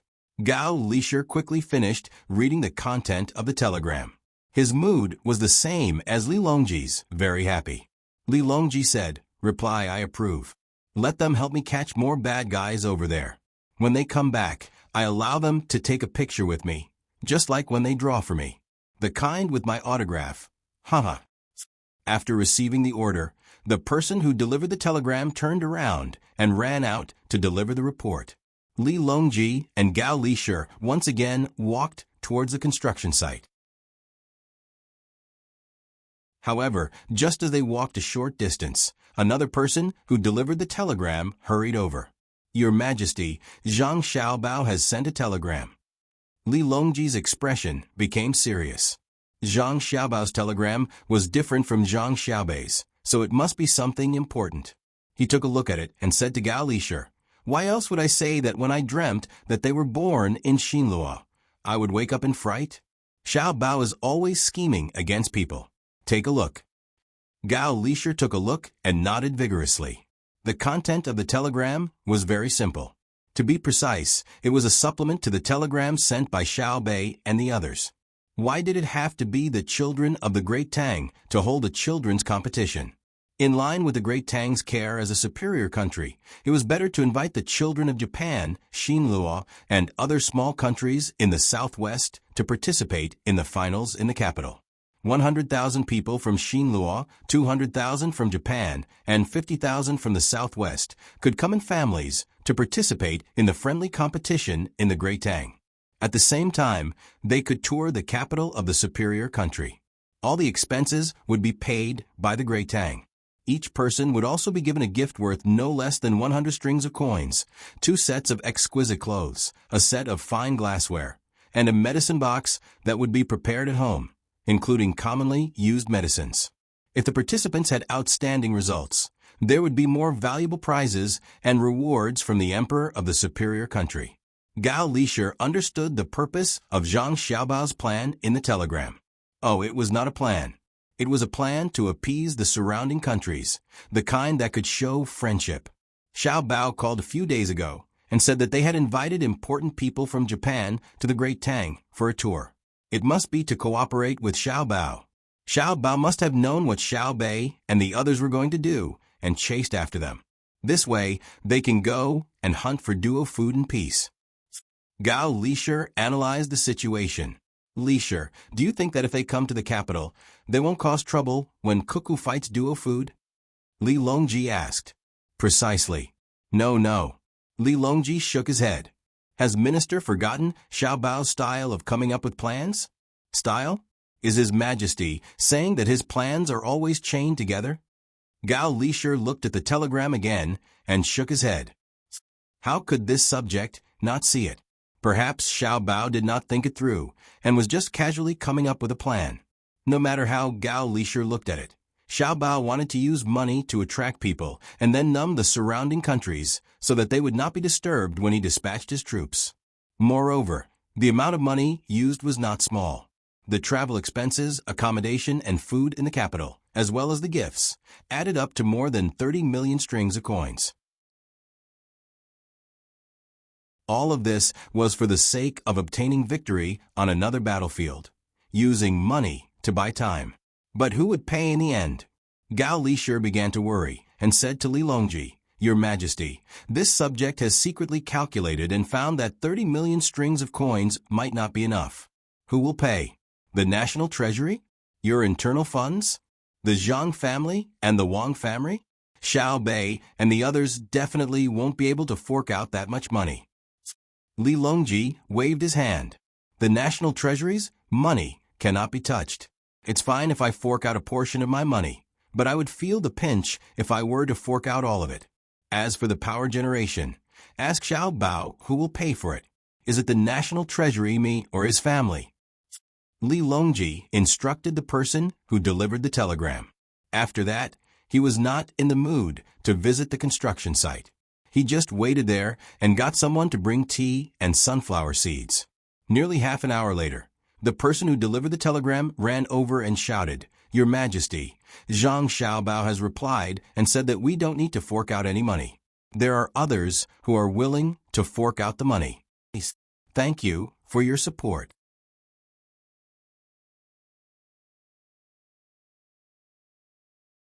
Chapter 12:10. Accompany us to the construction site. When Li Longji heard the report, he put his hands behind his back and walked towards the back. After Gao Lishir was reassured, his footsteps became lighter. "Lishir, to be honest, I quite dislike Xiao Bao. He always speaks halfway. When I ask him, he always beats around the bush. Guess with me, who did he transfer the money to? How did he transfer it?" Li Longji began to sink into a special emotion. To put it bluntly, it was as if he was possessed. He would only act like this when he was facing Zhang Xiaobao. In the past 10 years, he had fought in this dark scheme time and time again, but he had never seen the light of day. Without waiting for Gao Lishir to reply, Li Longji continued, "It has already become a habit that we like. We can only relax when we are facing Xiaobao and Cuckoo, apart from the harem. Do you know why? This subject does not know, but this subject also dislikes Xiaobao. When others face this subject, they will always flatter me. But this subject has never seen this from Xiaobao and Cuckoo. They will not mock this subject behind this subject's back because of the defects of this subject's body, nor will they flatter this subject because of this subject's status. Xiaobao will sometimes flatter this subject, but this subject knows that it is definitely not because this subject is close to your majesty, but because he has recognized this subject as his adoptive father. This subject, who is used to others flattering this subject, feels uncomfortable." Gao Lishir followed Li Longji's words and acted as if he was angry. Li Longji smiled and patted Gao Lishir's shoulder. "As expected of this subject's most considerate Lishir, you are as hateful as Xiaobao. You have to beat around the bush even when explaining things. You should have just said that Xiaobao is not afraid of this subject. Why did you have to shift the topic to you? They are indeed not afraid of this subject. In fact, they don't even show the most basic respect. The only time they showed respect from the bottom of their hearts was when they decided to abolish the land and salaries of all officials and increase taxes based on their income. At that time, I promised to give Cuckoo half of the military forces to fight against the threats of important ministers and the various families. Unfortunately, I was wrong at that time. I thought they would use force to force the various families to compromise. Who would have thought? Who would have thought that when His Majesty wanted to give them soldiers, they would have no use for them at all? Not only did they have Cuckoo, who was good at fighting, they also had Xiaobao, who liked to play tricks and schemes. They knew what they would face, so they made preparations in advance. However, they still accepted your kindness. This time, Gao Lishir did not beat around the bush and spoke bluntly. In this era, he was the only one who dared to analyze Li Longji's psychology. No one else dared to, and it was even more impossible for Li Longji to have such a heart-to-heart with his subjects. Similarly, Zhang Xiaobao and Wang Wan respected him not because of his high position, but because they knew his loyalty throughout history, even if he was a eunuch. Li Longji nodded. Speaking of dislike for Xiaobao and the others, it's a recognition of them. However, there are people that I truly dislike. The group led by the Minister of Revenue, Wang Bei, and the people from the Censorate are eager to try. Their goal in opposing Zhang Zhong is to oppose Xiaobao and Cuckoo. I know that they are doing this for me to see. The way to be a ruler is to use people and use their abilities to suppress their hearts. There needs to be a balance. That's why they stood out and opposed Zhang Zhong. I can't deal with them yet, so I can only give them hints. They clearly received the hint, but they still acted the same way. Li Longji's expression turned ugly as he spoke, as if he thought that Wang Bei and the others wouldn't understand his intentions. Furthermore, they were hinting at him through their actions, asking him to remove Zhang Zhong from the position of Minister of Works, even if it was another minister. The problem is that Your Majesty doesn't need to be balanced against Xiaobao and Cuckoo. This subject has discovered that they are also ambitious. The difference is that their ambitions are not in the imperial court, but outside. They want to use all sorts of methods to seize more land and resources so that the common people of our dynasty can live better lives. According to their psychology, this is the path that they use to realize their personal worth. This subject feels that the imperial court and even imperial authority are too small for them, and they aren't willing to tie themselves to the court and play with the world. Gao Lishir was even more disgusted by Wang Bei and the others. It was easy to remove Zhang Zhong, but difficult to replace him. Xiaobao had said long ago that they needed to take control of the Great Tang's industries and build a powerful Great Tang heavy industry. If Zhang Zhong wasn't given the position of Minister of Works, Xiao Bao would definitely have split the research institute and not allowed anyone else to interfere. But it was clear that Wang Bei and the others wanted to seize the research institute. How could that be possible? Let alone Xiao Bao and Cuckoo. Even His Majesty wouldn't agree. Only by placing the research institute in the hands of Xiao Bao and the others would His Majesty be at ease. He wouldn't have to worry about the speed of development or the problem of confidentiality. Thus, we intend to adjust Wang Bei's position. What does Minister think? Li Longji asked. This subject believes that it cannot be done. Wang Bei has done very well in the Bureau of Revenue. If it were someone else, they would have made many mistakes. Moreover, Xiao Bei and the others have already acted first and cut off the free welfare provided to Wang Bei's family. Wang Bei's daughter-in-law was pregnant at the right time, so Xiao Bei and the others took out the things to send over. Benevolence and righteousness. Little children also know how to give and take. They're much better than many officials in the court. When officials are in conflict with their opponents, they won't rest until they're dead. Who could have imagined that Xiao Bei and the others would send so many nutritious products to Wang Bei's daughter-in-law when she was pregnant? Wang Bei should feel ashamed. That child should be able to walk now, right? Gao Lishir wanted nothing more than to kill Wang Bei, but when he considered his opponent's abilities, he could only give up on his grudge. It's born. That child has received a great deal of support from Xiao Bei and the others. They're of prenatal education, and they've even sent him a carriage to learn how to crawl and walk. In a few days, he'll probably have his first birthday celebration. We will go and take a look when we have time. When we get back, we can report to Xiao Bei and inform them. Speaking of Wang Bei, we remember the court assembly at the end of last year. Because the Zhang family and the Wang family had spent too much on other things, especially on intelligence, the year-end settlement was 5 million strings less than the previous year. Wang Bei was overjoyed. But later on, the new group they set up with the Ministry of Works didn't make a single cent of profit. They were in a situation where they would make a loss during the year, but would be able to make a profit after the year. That is to say, there were no dividends during the year, but they didn't have to worry about making a loss, because after the new year, they would be able to make up for the loss. According to what Zhang Zhong said that day, this is called breaking even. But according to what we heard from Xiao Bao, as long as a sum of money doesn't produce a profit, then it's depreciating. This is a type of relative depreciation. It means that our country is issuing more money, so the amount of money that can be bought has decreased. And there's a simple rule. The more luxury goods are bought in society, the more the currency will inflate. This is a type of relative depreciation. Xiao Bao also said that there's another type of absolute depreciation. He said that he guaranteed to control this situation and wouldn't allow it to happen, or at least within a certain period of time. And absolute depreciation is when the rate of increase in currency issuance exceeds the rate of increase in the production of people's goods. This is reflected in the specific situation.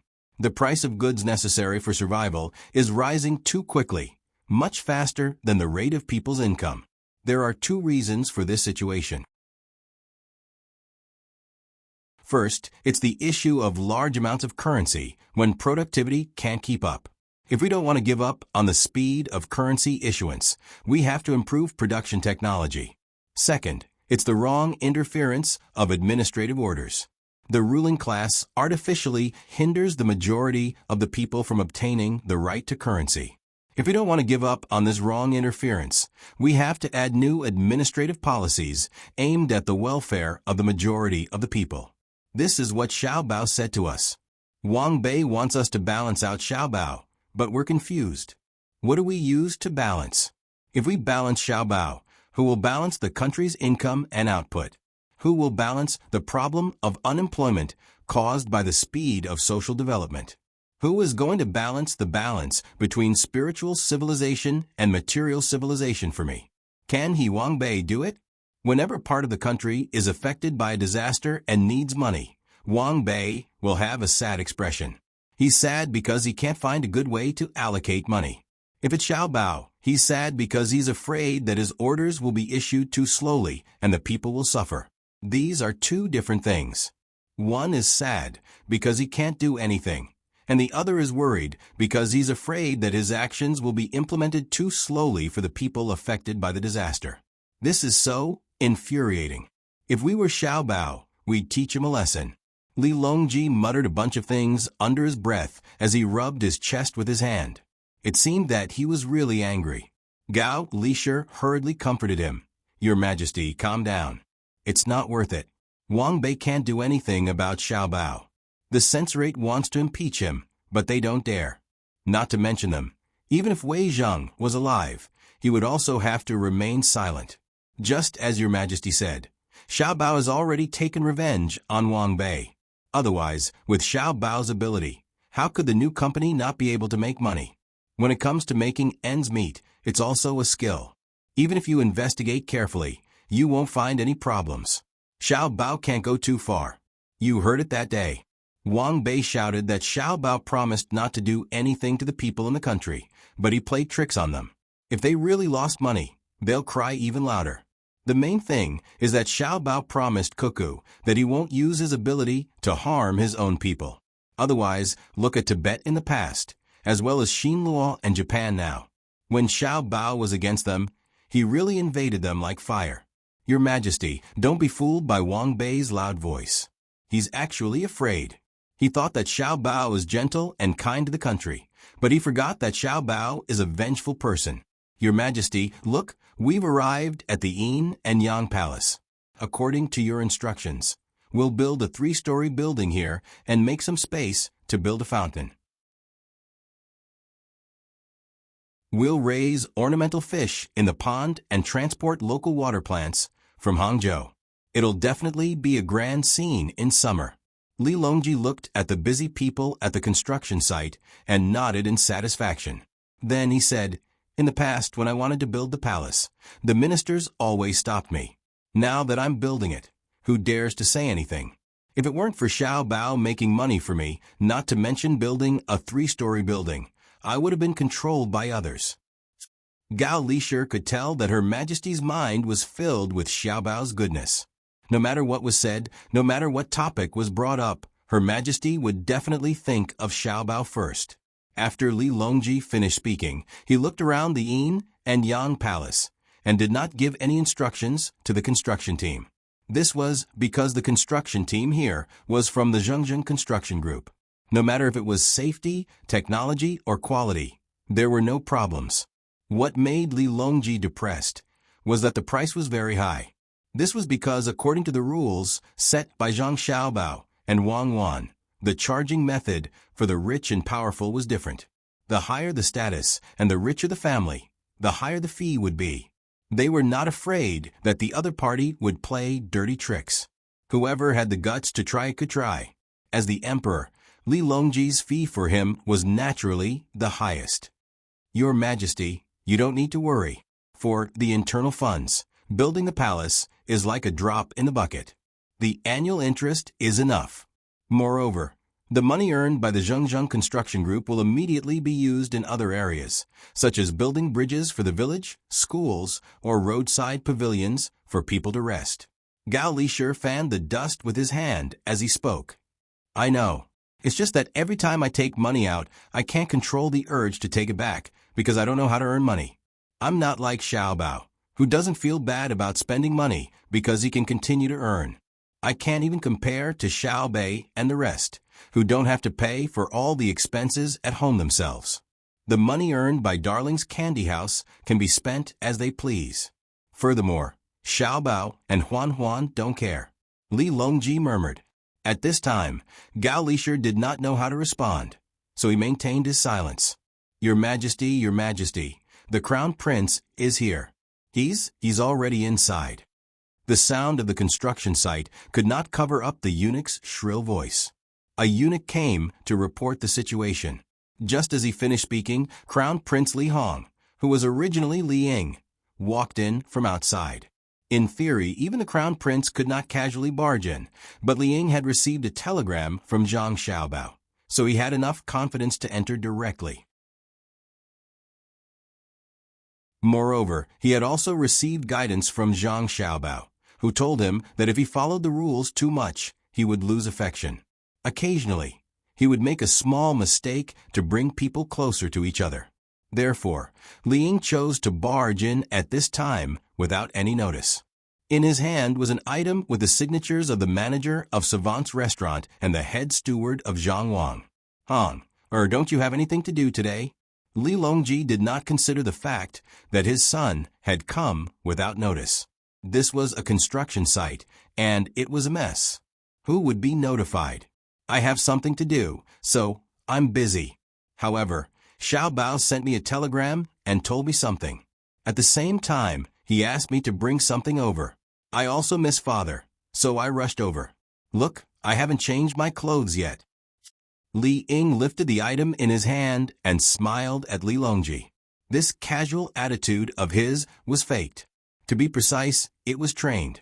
In front of the mirror, he practiced according to Zhang Xiaobao's teachings. Not only did he have to practice his expression, voice, and eyes, but he also had to cooperate with his mental cultivation method. That was, if he was strong, he would be strong. If he was tyrannical, he would be tyrannical. If he was tyrannical, he would be tyrannical. If he was tyrannical, he would be tyrannical. The kind that would not fight back and would talk cheerfully and wittily. Li Longji sized up his son and saw that his son's clothes were dyed black. Other than black, there were also yellow and red. What was the crown prince busy with before you came? Gao Lisher asked Li Longji. Li Ying was very respectful of Gao Lisher. In private, he would call him Master Gao. Of course, the respect he had for him now was slightly less, or perhaps even more. Everything was because of Zhang Xiaobao's support. Therefore, with Zhang Xiaobao's support, he did not have to pay too much attention to others. However, Zhang Xiaobao was Gao Lisher's adopted son, so he had to respect him even more. Li Ying understood Zhang Xiaobao's meaning. He did not want the country to be too unstable and affect its diplomatic relations. At the same time, he would not allow others to mistreat his adopted father. Thinking of this, Li Ying adjusted his attitude and said with a smile, General, I went to the newly established printing workshop to see them working. The Ministry of Works Research Institute sent a new dye called ink paste or coloring agent. Anyway, that's what it is. As a result, newspapers can be printed with various colored patterns and words. Although the patterns are a little troublesome and not very accurate, they are modularized. Various small patterns are done first and then pieced together. The requirements for the printing staff are very high. Otherwise, they would not be able to piece together well.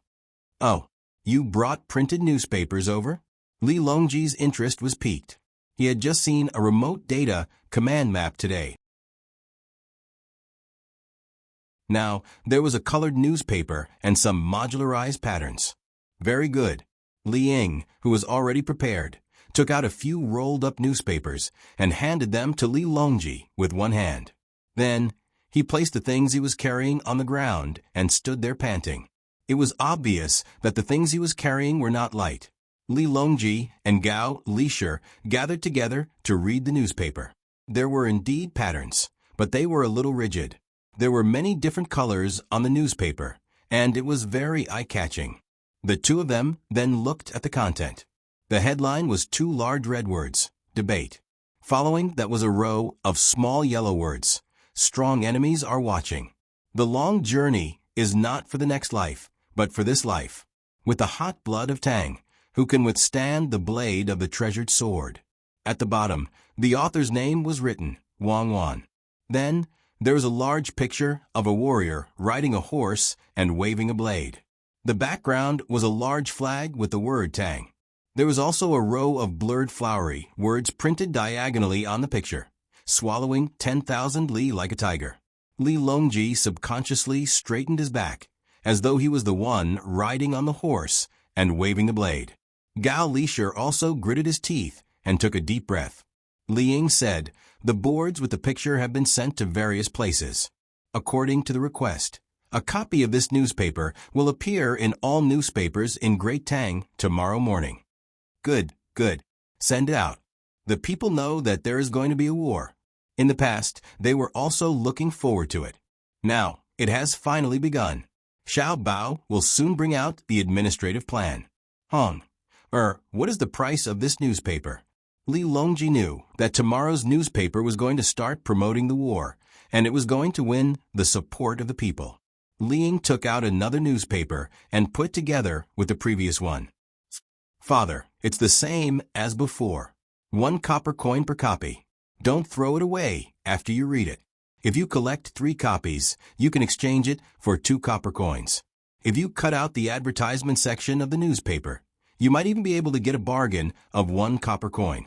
Li Longji put on a smile and said, Li Shi, do you see this? This is Xiao Bao. There are many articles written by great scholars, and the policies of the imperial court. It's easy to sell it at a high price, but look at what Xiao Bao is doing. Why is he doing this? This subject knows. Xiao Bao sells many copies of each newspaper for 1 copper coin. It's not enough to cover the printing costs. But in order to let the people see it, at least their children who have studied for 2 years can read it for them. He only sells it for 1 copper coin. He also sells it for 2 copper coins for 3 copper coins.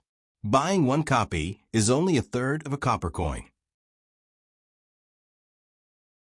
Xiao Bao doesn't want the people to lose the opportunity to pay attention to the country because of money, so it's very cheap. But Xiao Bao doesn't want to lose money, so he found merchants from all over to advertise.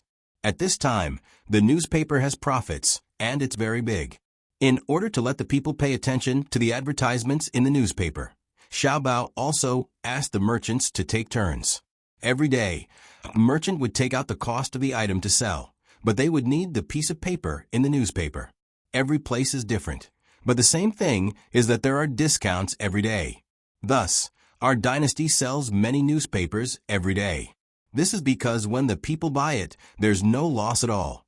If they need to buy a lot of things, they can even take advantage of it. Not only does it allow the people to be educated, but it also promotes the sales of goods.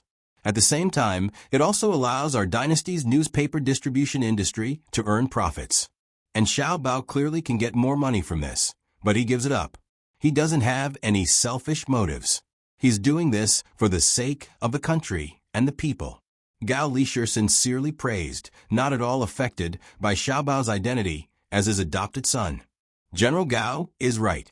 Xiao Bao, Li Longji said doubtfully.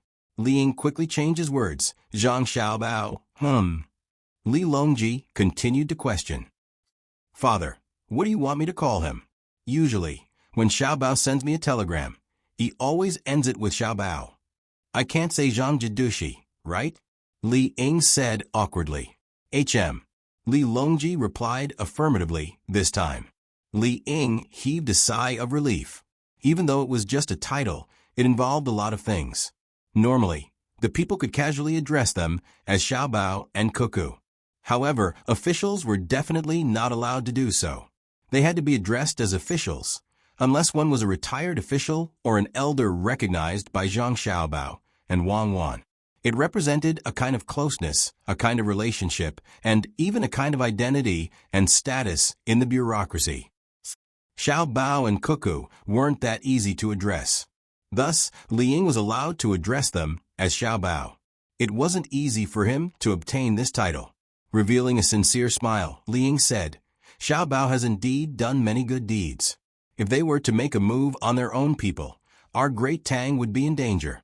Xiao Bao and Cuckoo are trying to make their own families rich first before helping us. I discovered something, and that is, the more power they have, the better the lives of our people. Many officials come from rich families and are businessmen. The people are jealous, helpless, and resentful. But when I go out for a stroll, I've never heard any of the people say anything bad about Xiao Bao and Cuckoo. Could it be that they don't have money? They are truly rich enough to rival a country. Xiao Bao has restrained himself, but he still earns hundreds of millions of strings of cash every year. He has already stopped expanding the businesses of the Zhang family in Great Tang, but the people who work with them are expanding, so their money will only increase. But the people still acknowledge them. Why? I've thought about it. They are earning money in our Great Tang, and they are earning it fair and square. At the same time, they have to fork out a lot of money to help the disaster areas every year.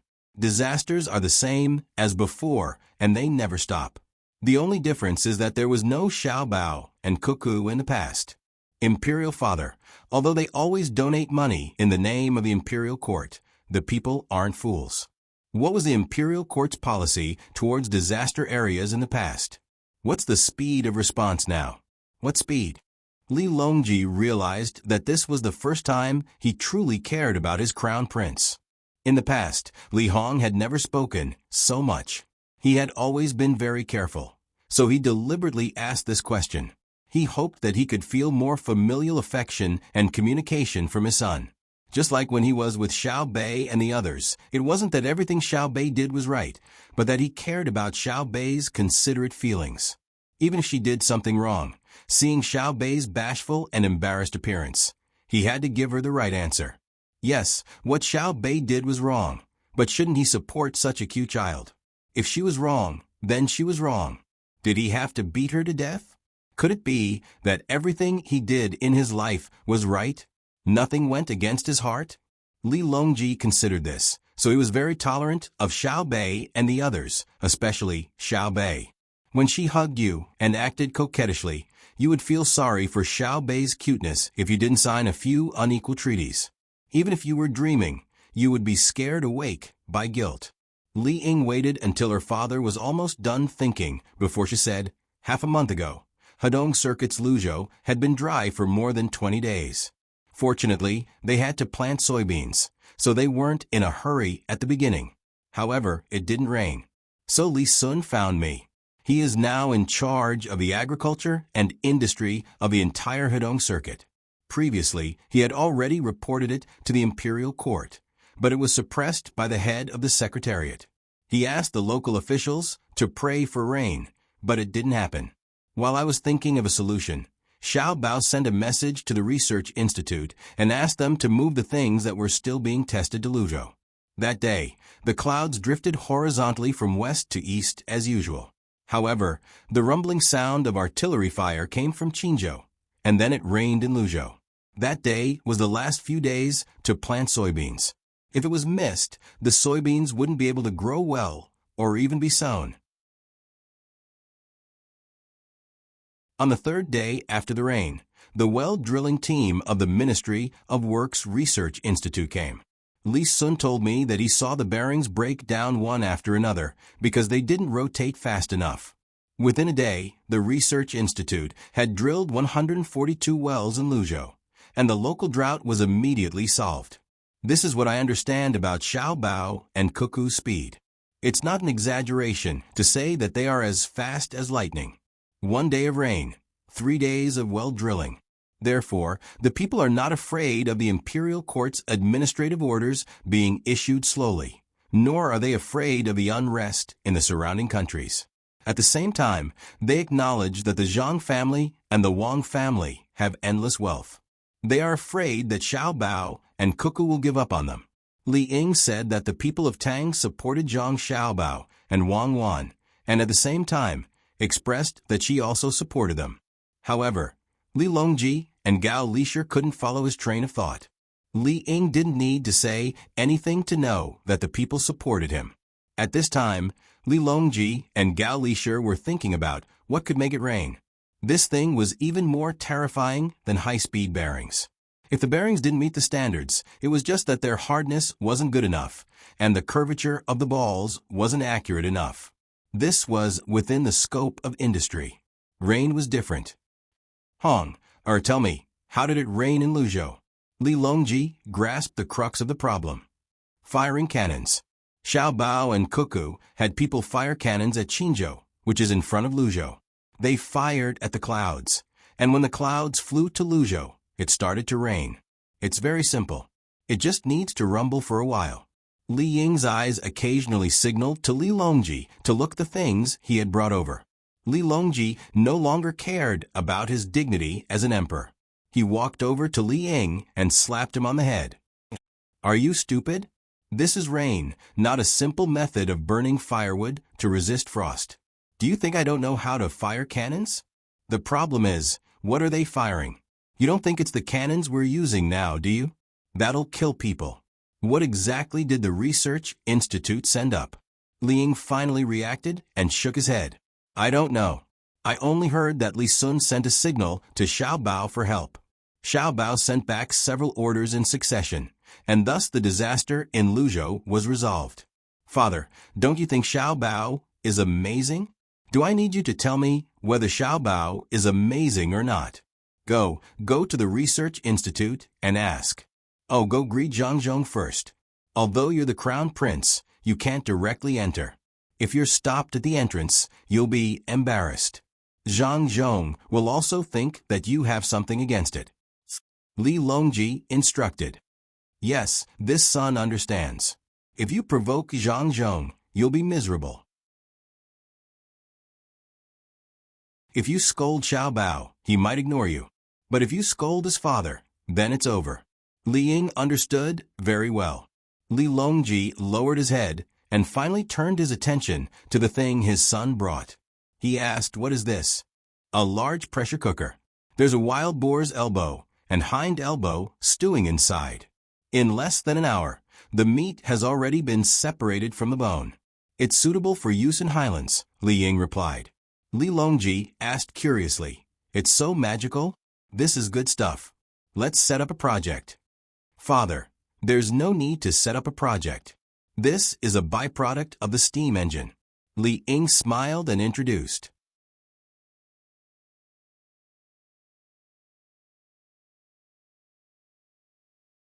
Chapter 12:11. Oh, I've heard of it before. It has always been used in Tibet. Why did you bring it here today? Li Longji pondered for a moment and realized that he had never seen such a thing before. Thus, he wasn't sure why his son brought it here. Li Ying took a sniff. The pork shoulder in the pot smelled very fragrant and replied, this pressure cooker is different from the ones in the past. It uses electricity. Other than the pressure cooker, there's also an electric rice cooker. I intend to promote this in the capital. In the past, the Ministry of Works produced more electricity than the demand, and they required a lot of firewood and coal every day. It was very difficult to transport and clean them. Li Longji suddenly understood. He couldn't possibly check on the sanitation of the capital in the morning, such as the empty chamber pot and the leftovers from the previous day. Thinking about it, the people around wouldn't feel good if there wasn't a car passing by. Nodding his head, Li Longji praised, my son is able to think of working for the welfare of the people in the capital. I'll keep the pork shoulder. What else do you want? I still want to manage a project. Li Ying said nervously. He was afraid that he would be rejected by his father if he went to earn money as the crown prince. Li Longji didn't say anything. When he was talking about power, his son said that it wasn't necessary. Now he wants a project? What project is it? I've discussed with my brothers and sisters. We intend to sell the pressure cooker and electric rice cooker to Japan so that the people in Japan can enjoy life together with the people in Great Tang. Li Ying had learned how to do things under the banner of world peace. Li Longji frowned. He knew that if he wanted to use electrical appliances, he had to have some first. It was only because the Ministry of Works had built a few power generators that the people in the capital could use. However, the power generation technology wasn't perfect yet. The power generators in the Ministry of Works were built with money and couldn't be popularized. Otherwise, they would have been sent to various places for the people in Great Tang to enjoy. In Japan, would they use thermal power, hydraulic power, or wind power? Would the technology be learned by the Japanese? This probably wouldn't happen. Even if the Japanese were to take a closer look and didn't understand the principles, they wouldn't follow suit. Furthermore, without the foundation of the industry, they wouldn't be able to produce the parts. Could it be that the power generation technology can be popularized? Li Longji asked. Li Ying shook his head vigorously. No, only small hydroelectric generators can be tested in various places. What I want to use is thermal power. I will help the Japanese build a few more thermal power plants, and I will only take the cost. Send a batch of rice cookers, pressure cookers, and light bulbs to them at the beginning. When they use them, Sell them for money.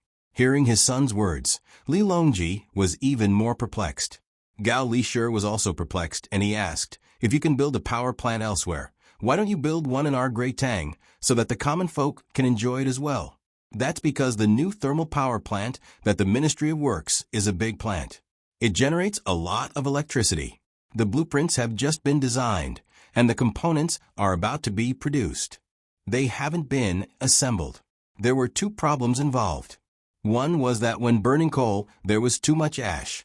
They had not thought of a solution yet, and the burning was not enough. The other problem is that the performance is not stable. The transformer is easy to burn, and at the same time, it is easy to blow up the furnace. Li Ying explained. It seemed that he had thought of this idea after going to the Ministry of Works.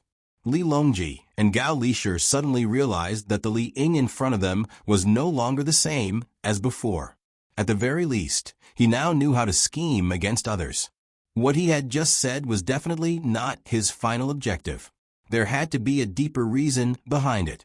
Harumphing coldly, Li Longji asked with a dark expression, "Tell me the truth. What are you all trying to do? Why aren't you all obediently staying in your own territories and insisting on interfering with business and administration? Don't tell me that you're thinking of harming the common folk for your own benefits?" Father, who would dare to do that?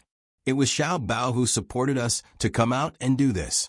Their fief is already on the verge of collapsing, and the money provided by the fief can't compare to what they earn by doing things themselves. They intend to return their fief to the royal court and take a sum of money to learn while doing things. This way, the common folk won't always call them vermin behind their backs. As the crown prince, it's natural for me to take the lead. I don't feel comfortable relying on the royal court for money. What others can do, we of the royal family can do as well. In the past, I thought that there was only so much wealth for geniuses. If we were to compete with the common folk when doing business, I now know that the world is vast and wealth can be created. Li Ying found reason. In truth, it was because Zhang Xiaobao wanted them to take back their fief and gradually take back the land of others. This was to avoid land annexation and make it easier to control the agricultural production and infrastructure in the country. In the future, the surrounding areas would be colonized. They wouldn't be sending people far away all at once, as that would result in the gradual independence of the various regions. Right now, they were gradually sending people to the neighboring regions and providing them with land tax relief. In the future, when transportation and communications were more developed, they would be able to colonize even further places, such as the various large islands. At that time, as long as the Central Army controlled them well and didn't make the difference in income between the various regions too great, the other regions wouldn't be able to become independent. Li Ying's words were very moving, but Li Longji and Gao Lishur were unmoved. They continued to look at Li Ying, waiting for him to explain further. Fine, actually, how should I put it? We feel that we should quickly bring Japan into our Great Tang's territory and add fuel to the fire. After some research, we realized that Japan will be very happy if we build power plants there. Then we'll send many polluting departments that require electricity there, polluting Japan. Furthermore, Japan lacks natural resources, so the coal needed for power plants has to be transported from our Great Tang. Shouldn't we build roads? Shouldn't they spend money to buy coal? Shouldn't we build more fleets? Shouldn't their electrical appliances break down quickly when the voltage isn't stable?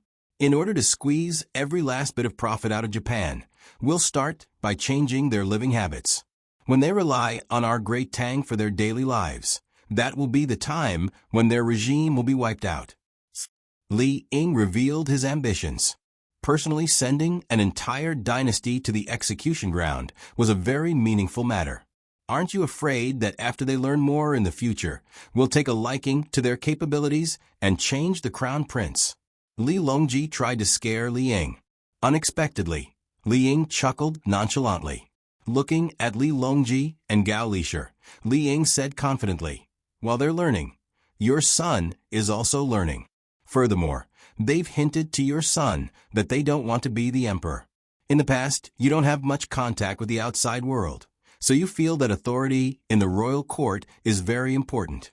Now, you know more, and there's still a large area overseas that you haven't conquered. Instead of staying in a palace, you might as well think of ways to go out and help Great Tang conquer more land and educate more people. Targeting Japan is our first attempt. After we succeed, they'll want to go out. Some will travel by land, and some will take ships. They'll bring many people and guards with them, as well as Great Tang's products. They'll go out and have a look. They'll set up trading companies and realize the value of their lives, just like Xiao Bao and the others. When Li Ying spoke, his eyes were filled with yearning. It was as though he wanted to go out and see how exciting the world was.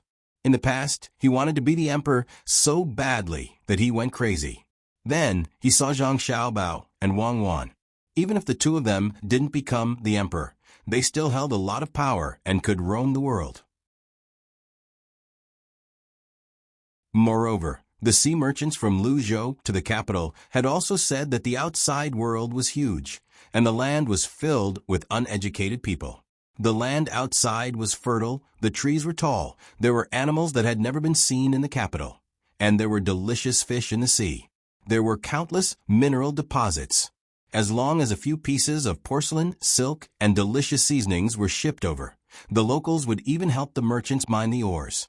A set of porcelain bowls and plates that were only worth 5 copper coins in the Great Tang could be exchanged for a ship full of cedar. In truth, that set of porcelain wasn't bought from the locals, but from the locals. According to Zhang Xiaobao's words, this was an era of gold everywhere. Go out and help the people of other places obtain better living conditions, help them enjoy life, and then bring back the valuable things for the people of Great Tang to enjoy. If he were the emperor, he would at most travel around the Great Tang, and he would have to listen to the advice of his officials. That was far too boring. Li Longji was surprised. He hadn't expected his children to have reached an agreement in private. Xiao Bao had probably instigated and tempted them a lot. But he was right. With the current technology and weapons of the Great Tang, there was no danger in going out unless one fell ill. In the outside world, there were far fewer restrictions. They could do as they pleased, and the capital of Great Tang couldn't send specific orders. If they were tired, they could come back and enjoy themselves for a few days before going out again. If they stayed in a certain place for too long, the Great Tang would send people to take them back, and they could move on to the next place. They could treat the process of fighting for territory and resources as a vacation. They could realize the value of life, enjoy the fruits of their labor, and create wealth. We permit it. You can go and play, but you are not allowed to make yourselves kings in the future. Otherwise, it's hard to say who will rule that place in a few generations. This is precisely why Xiao Bao doesn't support colonizing the islands. Li Longji felt that it was a good idea to let his children go out and fight for territory, so he nodded in agreement. Li Ying happily left to make arrangements for the Japanese. Turning back, Li Longji said to Gao Lishir with the same yearning, "In truth, we also want to go to the places where there are koalas. Koalas are too delicate, and we need to transport fresh eucalyptus leaves from Luzhou. Fortunately, we transplanted a lot of them, or else the koalas would have starved to death in the capital. The daily heating fee for these animals who are afraid of a cold is not a small sum. Fortunately, the children who come to the capital and live in the capital like them, especially the koalas." Lishir, I remember that a few days ago, there was a koala that seemed to be sick, but the people in the medical academy couldn't tell what was wrong with it. They just said that it was very listless and not lively. Has it been cured? Your Majesty, it has been cured. The people in the zoo sent Xiao Bao a message. After Xiao Bao asked clearly, he asked someone to carry the koala, and it was cured. Because the color under the koala's eyes is not pretty, no one usually carries it, and it fell sick. Gao Lishir replied. Li Longji could not help but laugh. Haha, so it's true. That little thing can fall sick because no one carries it? This is the first time I've heard of this. Sai, Xiao Bao and the others are really knowledgeable. Ask someone to tell the people in the zoo to put makeup on the koala to make it cuter so that people can carry it. Yes, Your Majesty is very thoughtful. Koalas are very cute. Sometimes, when they sit on the tree, they look like pandas. They look like they have been wronged. The only difference is that pandas are very fierce. The zoo in Baoxing County earns more than the zoo in the capital. The monthly profit of the zoo in the capital is very small, but the zoo in Baoxing County can provide a profit of 1,000 strings of coins.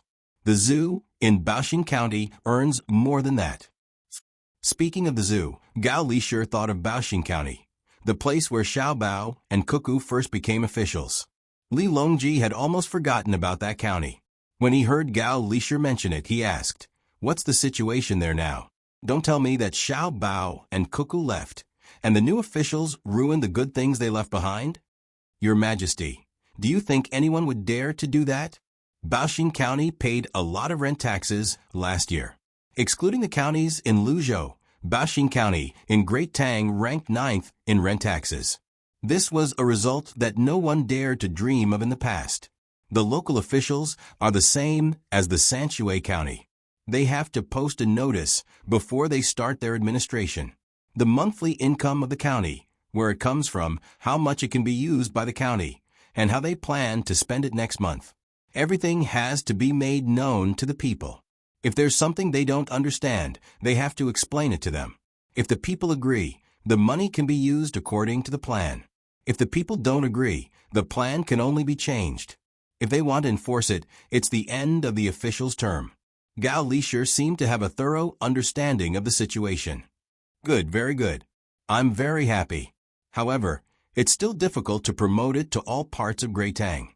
Not all the people have developed the habit of participating in politics. If there's an unreasonable demand, the decree can't be implemented. Education. Everything still depends on education. In the future, each state will have its own newspaper. Do according to Xiao Bao's method, and don't sell it too expensive. Also, set up reading boards in crowded places, and put up newspapers for the people to read for free. Now, it's usually read by people who attend night school or children who have studied to a certain level. In the future, when the people hear more, they will naturally recognize the words on the newspapers. Li Longji really wanted to implement the matter of the people participating in politics everywhere. That way, the local government would make fewer mistakes and not waste money. Gao Lisher noted it down so that he could urge others to do it. Moreover, he had to control the local newspapers and not write anything casually. Another 3 days passed. Xiao Bei and the others had already sent the cement to Weizhou and helped Winshan County find interested merchants. In a few days, the merchants would personally go to Winshan County to take a look at the output and transportation situation. Xiao Bei and the others stayed in Weizhou for a day and took a nice bath. Because they were running around outside, they didn't even have a chance to take a bath.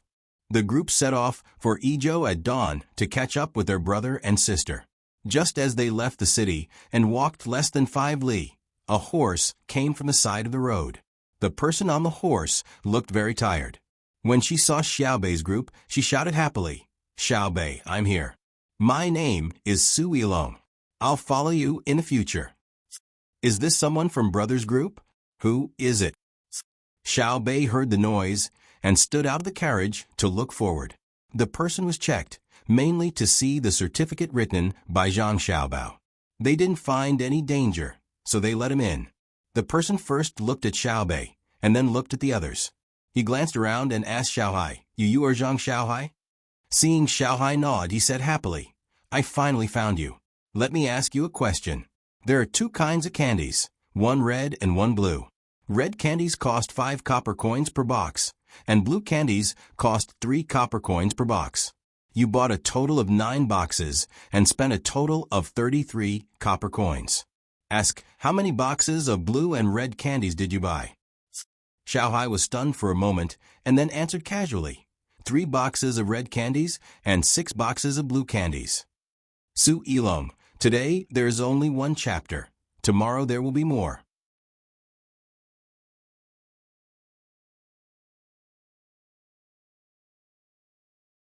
Chapter 12:12. Su Yilong actually knew the answer. He didn't calculate it, but he used the two types of boxes back and forth to make up the exact number. In theory, he only needed to make it 9 times, and he had to count the boxes of a certain color to 0. But he knew that if the number was big and changed to hundreds, it would take him a long time to make up the number. He could see that when he asked Little C clearly wasn't paying attention to his calculations. After hearing his question, there was a clear pause, as if he didn't understand why he would ask such a question. But then he easily gave the answer. In other words, Xiaohai could calculate this kind of problem quickly. Su Yilong thought a lot and was completely shocked. Just as he was about to continue testing the abilities of the other children, Xiaobei's voice rang in his ears. "What do you do?" "My grandfather is Su Jian. He's the academician of Jixin Academy, Yuan Gu, from the Great Wall of Huzhou. He studied books like Records of Heaven and Beginner's Notes and wrote a book called The Legend of Dean." Before Su Yilong could introduce his grandfather, Xiao Yuan's voice sounded. Su Yilong looked at Xiao Yuan in surprise. "How did you know?" "There are only a few people in Jixin Academy. You just have to memorize them. And in order to prevent you from talking bad about my family behind my back and suddenly stabbing me, we have to send things to your family during the holidays. For example, the 3-year-old child in your elder brother's family now eats and uses children's toys. They are all sent by our precious candy house. Unfortunately, when someone took advantage of us, they didn't have the slightest intention to refuse. In the end, they turned around and didn't recognize us. Fortunately, your family still knows that the hand that takes advantage of others is short, and the mouth that takes advantage of others is soft." Xiao Yuan looked like he had suffered a great grievance. Why did he remember it so clearly? Of course, one had to know the family situation when sending things, especially when there was a baby at home. Su Yilong was slightly embarrassed by Xiao Yuan's straightforward words. He had also eaten the birthday cake given by others. The cream on it was very sweet, and it was not given by the Zhang family and Wang family. It was given by the 9 children's own candy house. Therefore, after this blow, Su Yilong's contempt and dissatisfaction disappeared instantly. He decided to follow the children and see what he could learn. At least, Xiaohai's calculating ability was better than his. "Since you came here in such a hurry, why don't you find a car and rest first? We'll talk about other things after dinner." Xiaobei didn't know what his brother and sister were planning to do by giving him a person, but it didn't matter if there was one more person or one less person in the group. Right now they were in a hurry, so he ordered the group to continue speeding up. Su Yilong obediently found a car with Xiaobei's toys. She sat on the shaft outside and took a bottle of water from someone. She didn't open it for a while. He swallowed his saliva and asked the person driving the carriage next to him in embarrassment, "Brother, how do I drink water?" The coachman was leisurely waving the whip in the air. When he heard Su Yilong's question, he gave her a simple and honest smile and took the glass bottle from her hand. He clamped the whip under his armpit and used his other hand to break the bottle open with his thumb. With a pung sound, the iron lid on the bottle was removed. He returned the bottle to Su Yilong and put the lid back into his pocket. Su Yilong widened his eyes in surprise. He tried it just now, and the iron lid was very tight. He felt that if he tried to break it with his hand like the other person, he would scrape off a piece of flesh on his hand. Damn, I didn't expect the coachman to be an expert. Su Yilong thought for a while, wiped the bottle open with his hand, and raised his head to drink. As soon as the water in the bottle touched her tongue, Su Yilong felt as if her tongue was gently pricked by many needles. She almost spat out the water in her mouth. She suddenly reacted and didn't dare to spit in front of others, so she forced herself to swallow the water. As a result, after the water entered her stomach, she immediately felt an indescribable comfort filling her body, from her mouth to her stomach. It seemed that her breathing was comfortable, and she was more energetic. She burped from her stomach and spurted out from her nose. The sour taste seemed to penetrate her brain, and she couldn't help but shiver. An inexplicable ease lingered around her body. When the taste calmed down, Su Yilong smacked her lips twice. Her eyes looked away and felt brighter. She held the glass bottle in her hand and asked the coachman beside her, "What did you give me to drink?" "A kind of carbonated drink. The conditions don't allow it. Otherwise, it'll taste better if it's iced," the coachman replied. "Why haven't I seen it before? I don't even see it in the supermarket outside." Su Ilong felt that it would have been better if she had come earlier. Such a delicious, comfortable, and refreshing carbonated drink. She would regret it if she tasted it later. The coachman continued to wave the whip a few times and didn't reply. After waiting for a while, Su Ilong saw that the other party didn't intend to tell her. She lowered her head and pondered. This thing must be something that the Zhang family and Wang family enjoyed in the inner courtyard, just like the canned food and heated food in the past. The purpose of its research and production was to let the people in the inner courtyard live better when they were outside. It was a special kind of care and welfare that others wouldn't even think about. Only when a better welfare product of the inner courtyard was developed would the previous one be sold as a high-end product for others to enjoy. This situation was known to everyone in the Tang Empire, so no one wanted to bribe the inner courtyard of the Zhang family and Wang family with money. They wouldn't agree. In the whole world, no one could find a main family like the Zhang family and Wang family. The kind of warmth and mutual love that blended together couldn't be bought with money. In envy, Su Ilong carefully took another sip. Under the circumstances of preparation, she finally tasted the good taste of the carbonated drink. She stuck out her tongue and licked her sweet lips. She carefully asked the coachman, "Is there anything else that can be eaten? I haven't eaten the previous meal, so I'm hungry after riding here." The coachman wasn't stingy. He took out a flat thing from his pocket and tore open the metal-like paper that Su Ilong didn't know what it was. He revealed the dark brown thing inside and handed it to Su Ilong. "Bite it in small bites. It's a little bitter at the beginning, but it'll have a strong aftertaste if you taste it carefully," the coachman advised. "Okay, thank you." Su Ilong also hadn't seen it before, but she knew that it was definitely not bad. She carefully took it and bit it according to the coachman's method. Sure enough, it was a little bitter, and then it was fragrant. She took another sip of the drink. It was nothing more delicious than this.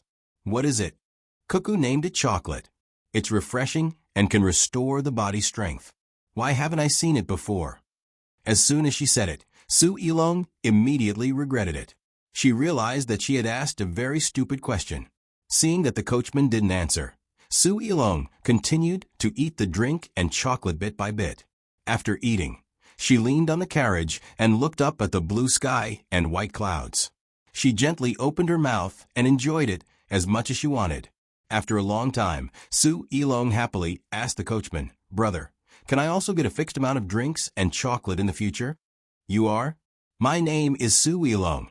I was arranged by Xiao Bao and Cuckoo to be with Xiao Bei and learn to do things." What Su Ilong wanted most at this moment was the same benefits as others. "Yes," the coachman answered simply. Su Ilong was happy. "How much can I get?" "You can eat as much as you want. As long as there's more in the team supplies, you can take as much as you want," the coachman explained.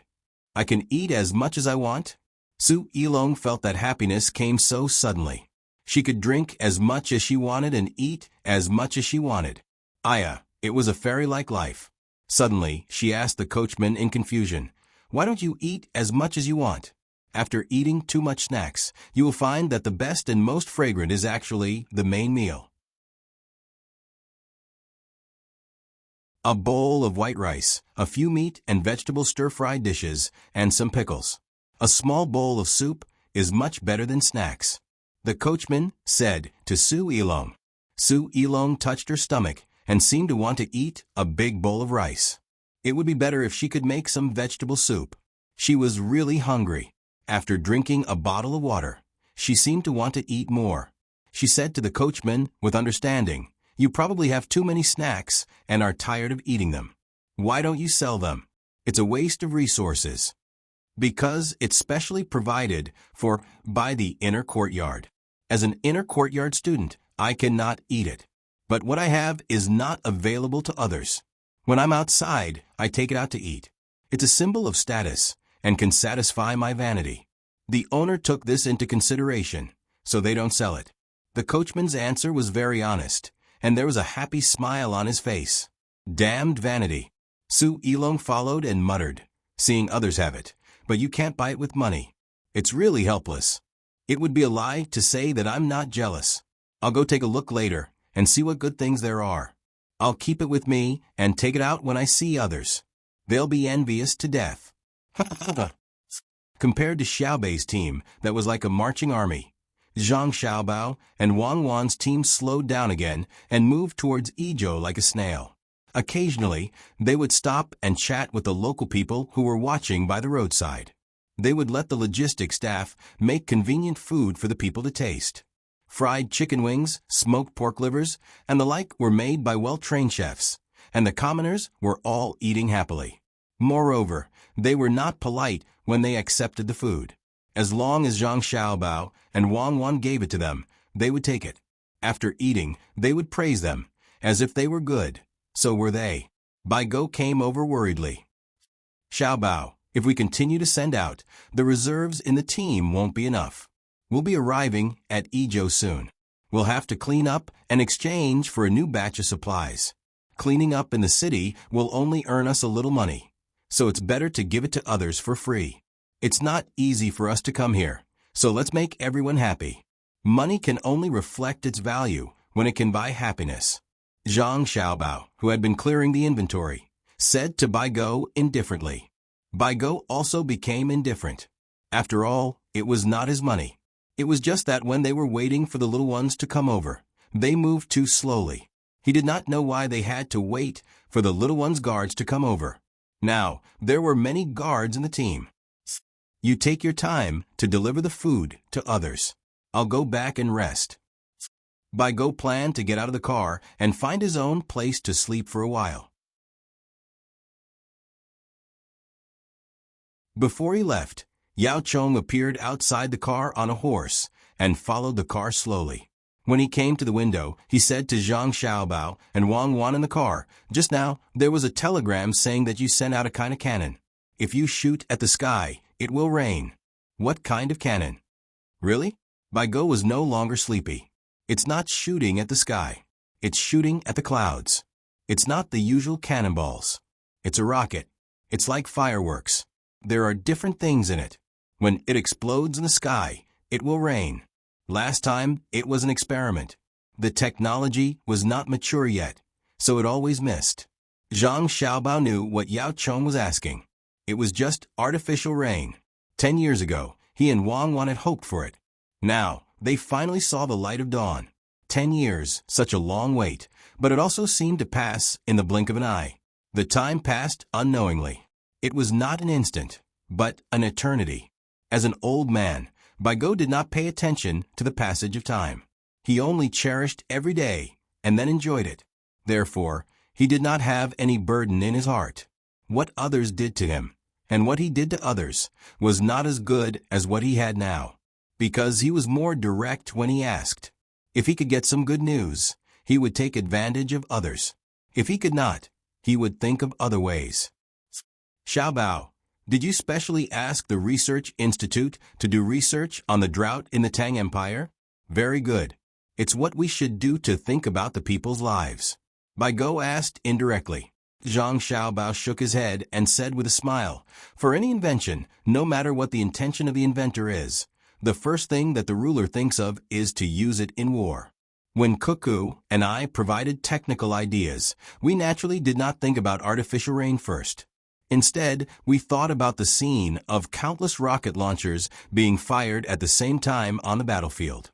Cuckoo's and my initial idea had very low requirements.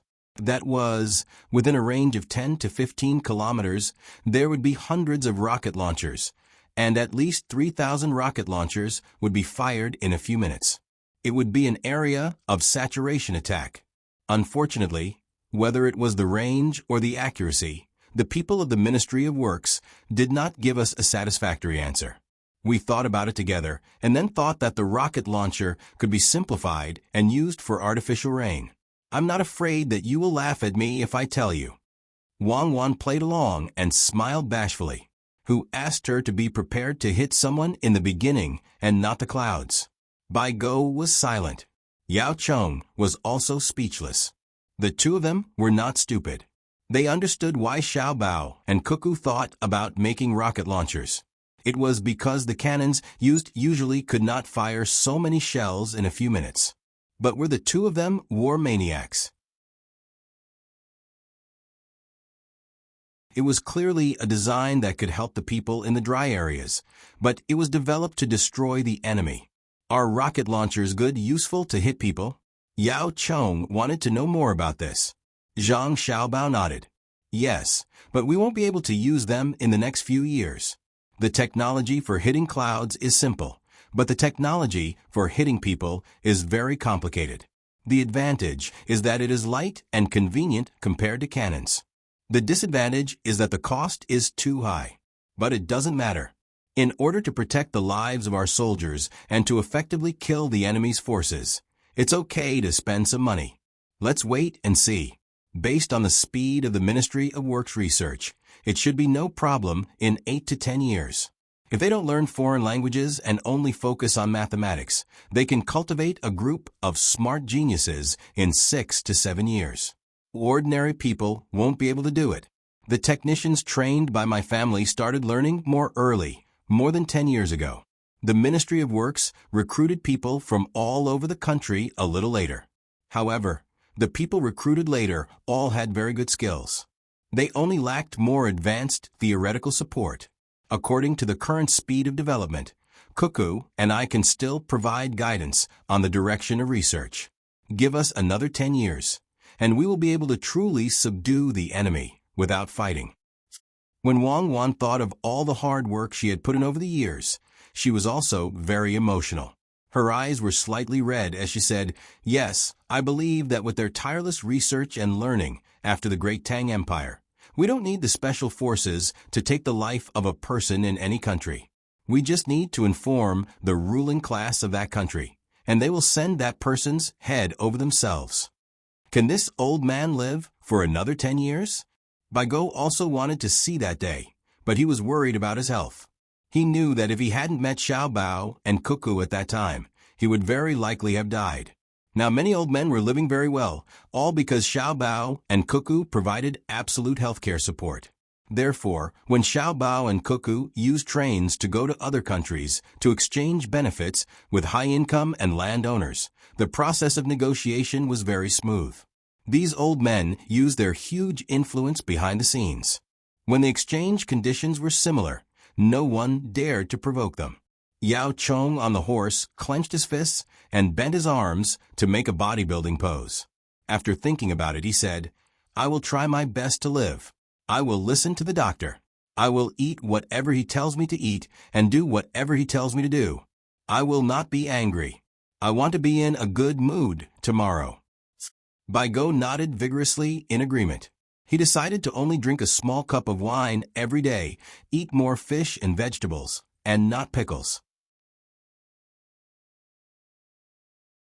After thinking about his diet, Baigo suddenly found something wrong with Wang Wan's words and the way she gritted her teeth when talking just now. He asked, "Cuckoo, did someone from another country make you angry?" "There is a country called Janla." Wang Wan mentioned the name of the country and then said, "Last autumn, they came to the capital to pay tribute. In order to temporarily stabilize them, our dynasty gave them a lot of rewards. When they left this year, they took the land route. When they reached Jiaoji, which is not far from the border of our Tang Empire, they ruined 2 newlyweds in the village. Xiao Bao, you tell me." Wang Wan did not want to talk about it. Zhang Xiaobao's expression was not good. Then the 2 women wanted to commit suicide, but they were stopped by the local tribal chief. The tribal chief took them to the provincial government of Jiaozhou and sent a telegram to ask if our dynasty had taken their rent for nothing.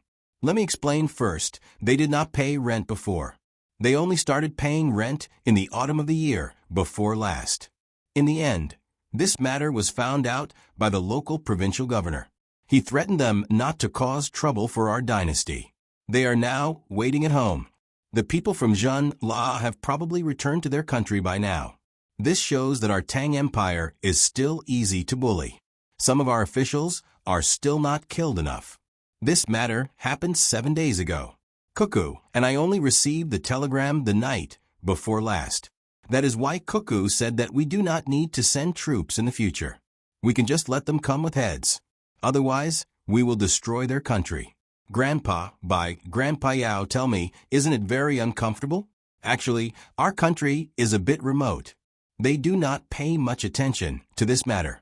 The women will be casually bullied by the men, and they are powerless to resist.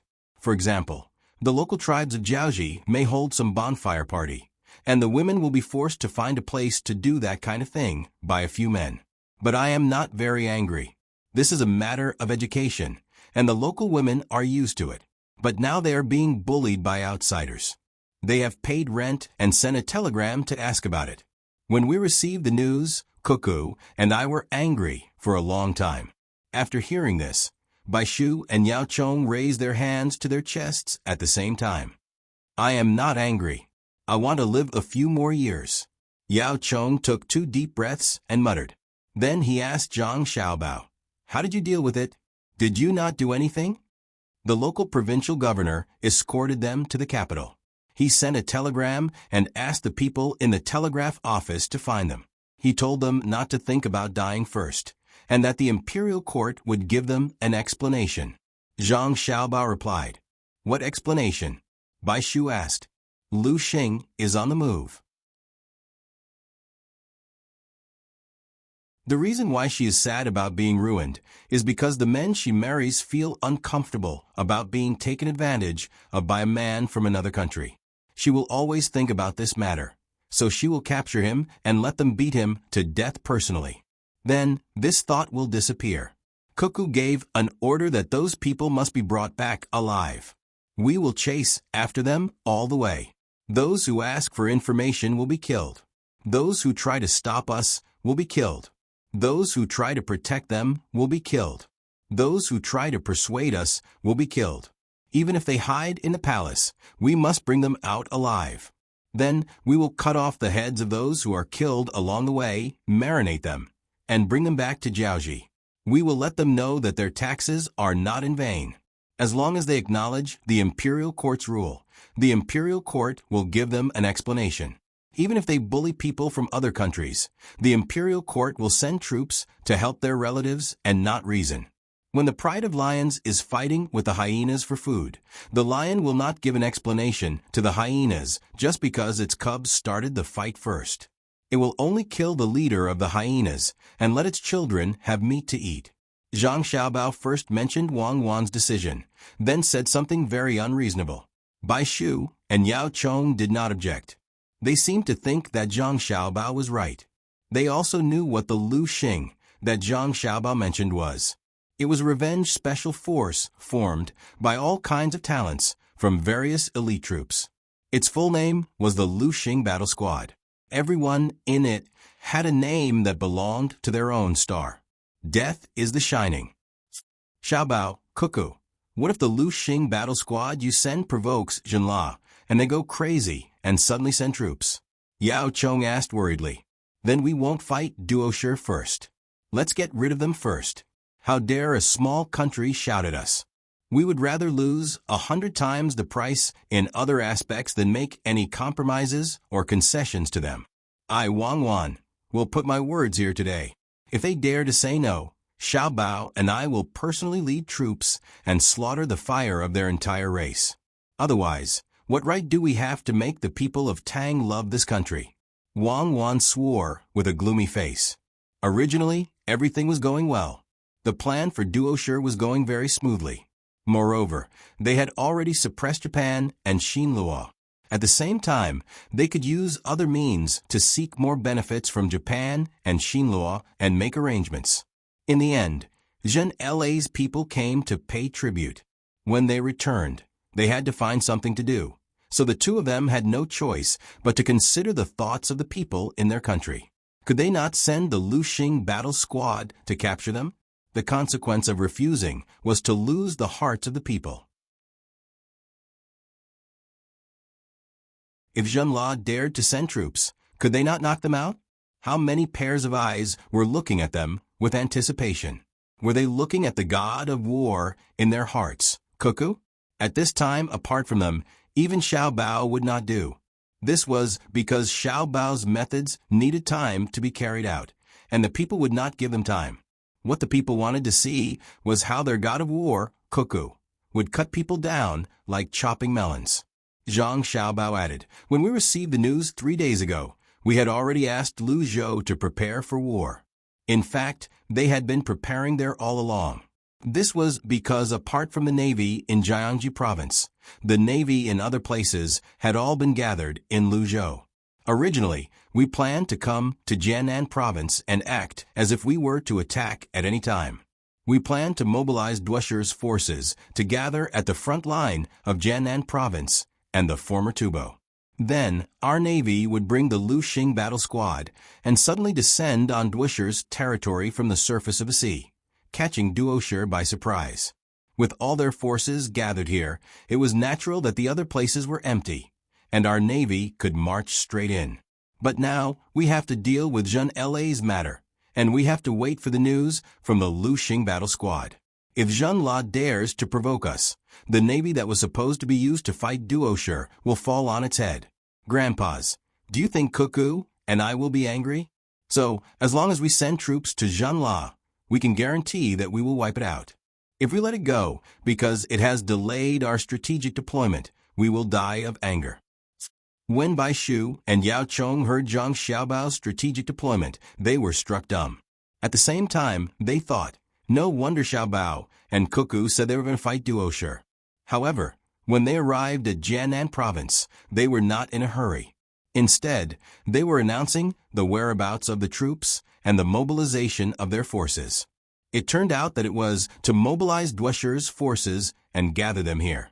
Then, the navy would move out and transport them from the sea to Duosher's territory. Presumably, the gunboats deployed from various places would be able to protect the safety of the landing area. At that moment, Duosher would have no way to back down. If they were to transfer their forces here, Xiao Bao and Cuckoo would immediately attack. If they were not to transfer their forces, what would they use to stop the Tang army from landing? Facing the superior Tang army, would they dare to fight on two fronts? At the same time, it would affect the speed of the supply line and the reinforcements. Even if a portion of the reinforcements returned, they would be exhausted. Bai Shu sighed and said, "Zhen La is really hateful. Cuckoo's strategic deployment was so good, but they actually dared to interfere. This old man agrees to destroy them when they cause trouble. But after that, when can they attack Duosher again? I believe that when the Tang Navy goes over, Duosher will definitely think that our soldiers can use the same method to attack them. Therefore, we should prepare in advance." Yao Chong was also worried. He frowned and tried to think of countermeasures. At this time, Zhang Xiaobao rubbed his hands and said, "Cuckoo and I have discussed it. If we have to attack Zhen La, we can immediately attack Duosher after we attack them. However, the strategic deployment needs to be changed, and it will cost a lot more money. It's annoying. These 2 days, I have been thinking about how to make use of this to turn a bad thing into a good thing, but I haven't thought of anything yet. This is really testing my IQ."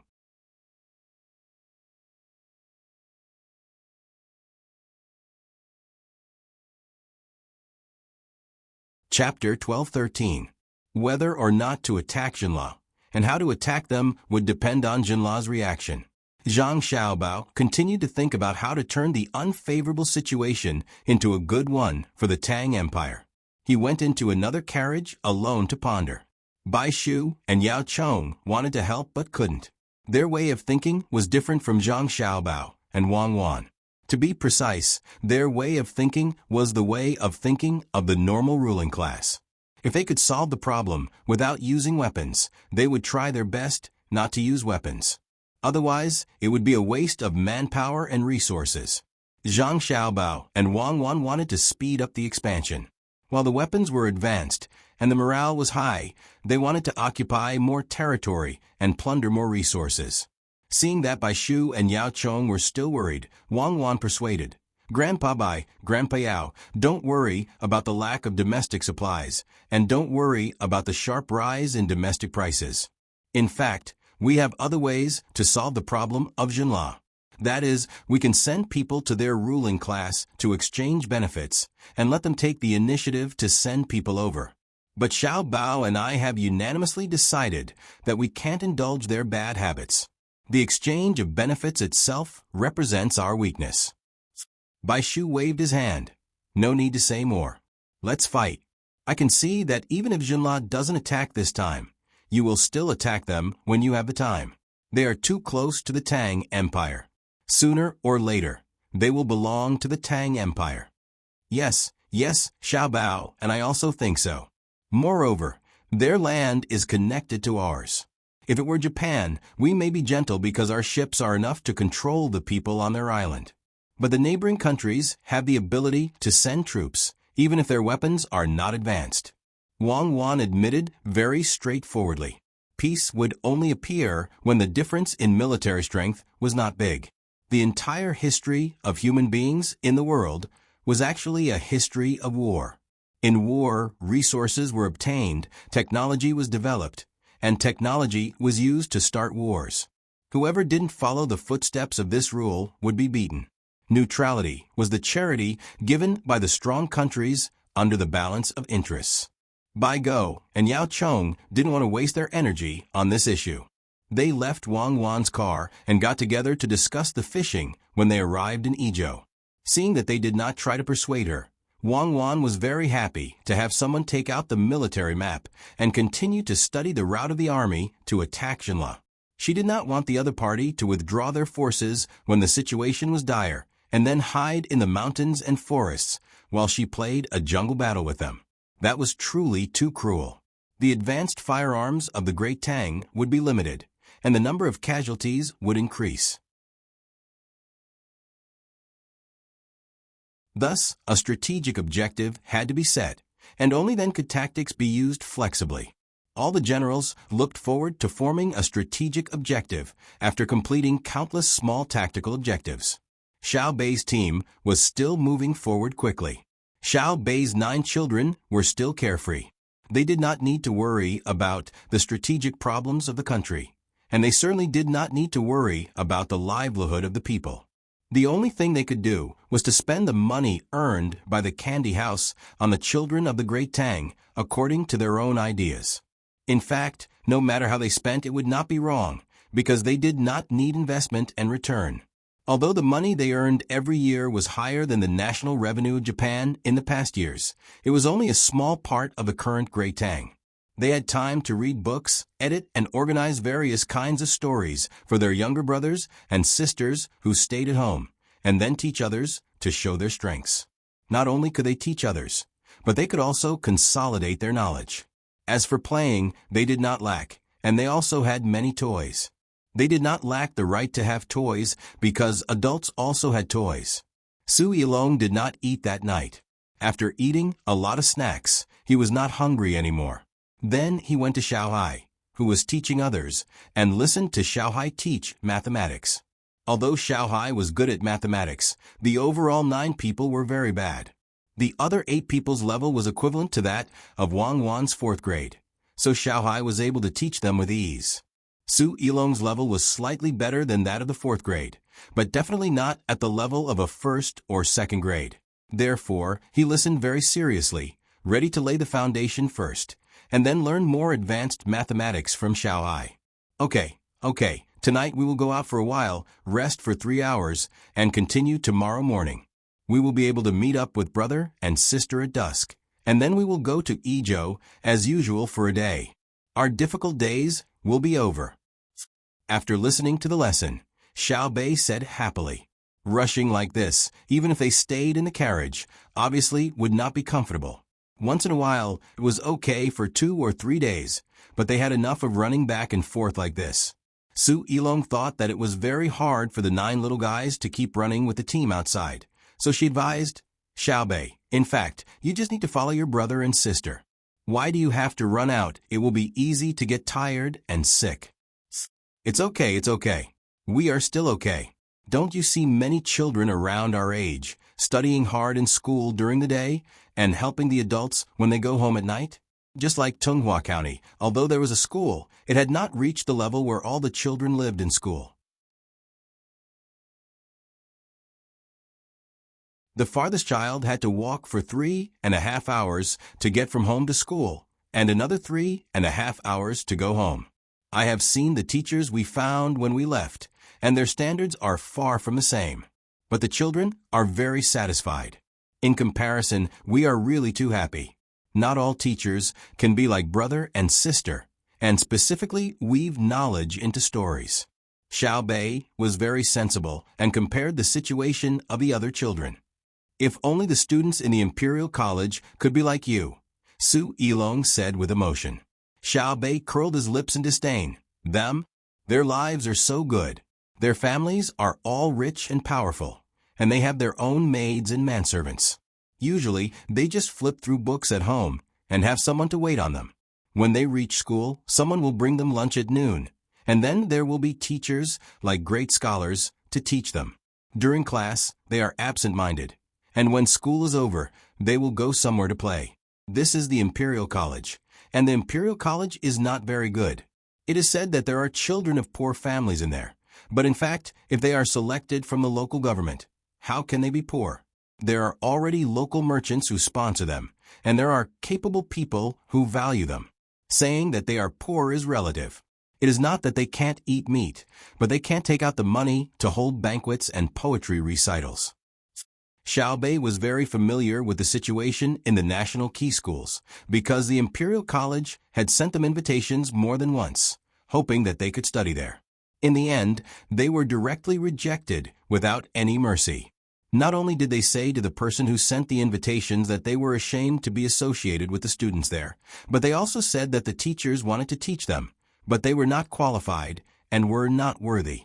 The students in the Imperial College were very angry, and so were the teachers, but they could not do anything to Xiao Bei and the others. Su Yilong used to think that the Imperial College was good, but now that she saw Xiao Bei's 9 children, she realized that when it came to education, their brothers and sisters were better. So she tried to ask Xiao Bei, how can the students in the Imperial College be like you? It's very simple. Brothers said before that when all the children in the Tang Empire reach a certain level of knowledge, the students in the Imperial College will no longer have the advantage of education, and they will be able to find their own position again, or use another method to improve the status of merchants, improve the status of craftsmen, and give more treatment to farmers, so that the students can't enjoy the high position. But I don't want to do that, especially the status of merchants. I plan to always suppress it, or else it will make the Tang Empire think that money is the most important thing, and it will shake the foundation. Xiao Bei told Su Yilong what her brother had said and nodded solemnly. She had a worried look on her face. It was not clear if she could really understand, but her expression was impeccable. Su Yilong was stunned. She squeezed her eyes hard and looked at Xiao Bei again. She felt that the person in front of her was no longer a child, but a scholar older than her. How to shake the foundation? Su Yilong humbly asked for advice. Do you know about shaking? It means shaking. For example, our toys, the ones that can be assembled into buildings, if we shake it hard below, we will find a problem. Guess what the situation is? The screws on the top can actually loosen a little. Xiao Bei patiently explained to her. I'm asking about how to shake, not the consequences of shaking. Su Yilong asked again. How to shake? It's just that this is a good question. Think about it first, then ask me if you don't understand. I'll take you to see the real thing, which is our toy. You will definitely know how to shake from it. Xiao Bei hesitated for a moment, then ordered someone to bring her assembled toy from the toy carriage at the back. Su Yilong understood. Xiao Bei did not know the key to shaking at all, so he was diverting her attention. She had heard that Xiao Bei was good at this kind of thing, and she finally saw it today. That serious look was so cute. Soon, Xiao Bei's toy was sent over. The road that the carriage was traveling on was not bad. It was an official road. Because there were many caravans coming and going, there was a lot of investment in maintenance, so it was considered stable. Xiao Bei's toy was put in a big box. There were many small boxes in the big box, which were filled with small wrenches, screwdrivers, calipers, and other tools, nuts and bolts, and iron pieces of various shapes. It did not feel like a toy, but a common item in a craftsman's home, or even more complete. Xiao Bei let Su Yilong come closer to take a look, and said, "Look, we can use the parts in the box to assemble a variety of other fun things, such as a dog or a car. Look, brother once assembled a very beautiful car for us. It can walk on its own. It needs this thing called a motor, which is an electric motor. Brother always likes to call it a motor. And there's also a battery. I'm sure you haven't seen it before, because it hasn't been popularized. To be precise, only we have it, and no one else has it. Because it belongs to children, Xiao Yuan, Xiaonan, and I will use it first to figure out better parts and assembly methods. When the time comes, Baby Candy House will take it out to sell. Do you want to have a car that can move on its own while being assembled by itself? Do you want to have a beautiful new home for dolls? Come on, please pay attention to our Baby Candy House. Every once in a while, we will introduce a new toy or a new way to play so that you can be full of happiness, so that you can have everything you should have. Su Yilong swallowed her saliva, and then that you're tuning in to the Echo Reads YouTube channel. Don't forget to subscribe and join us on this journey to catch the most captivating stories.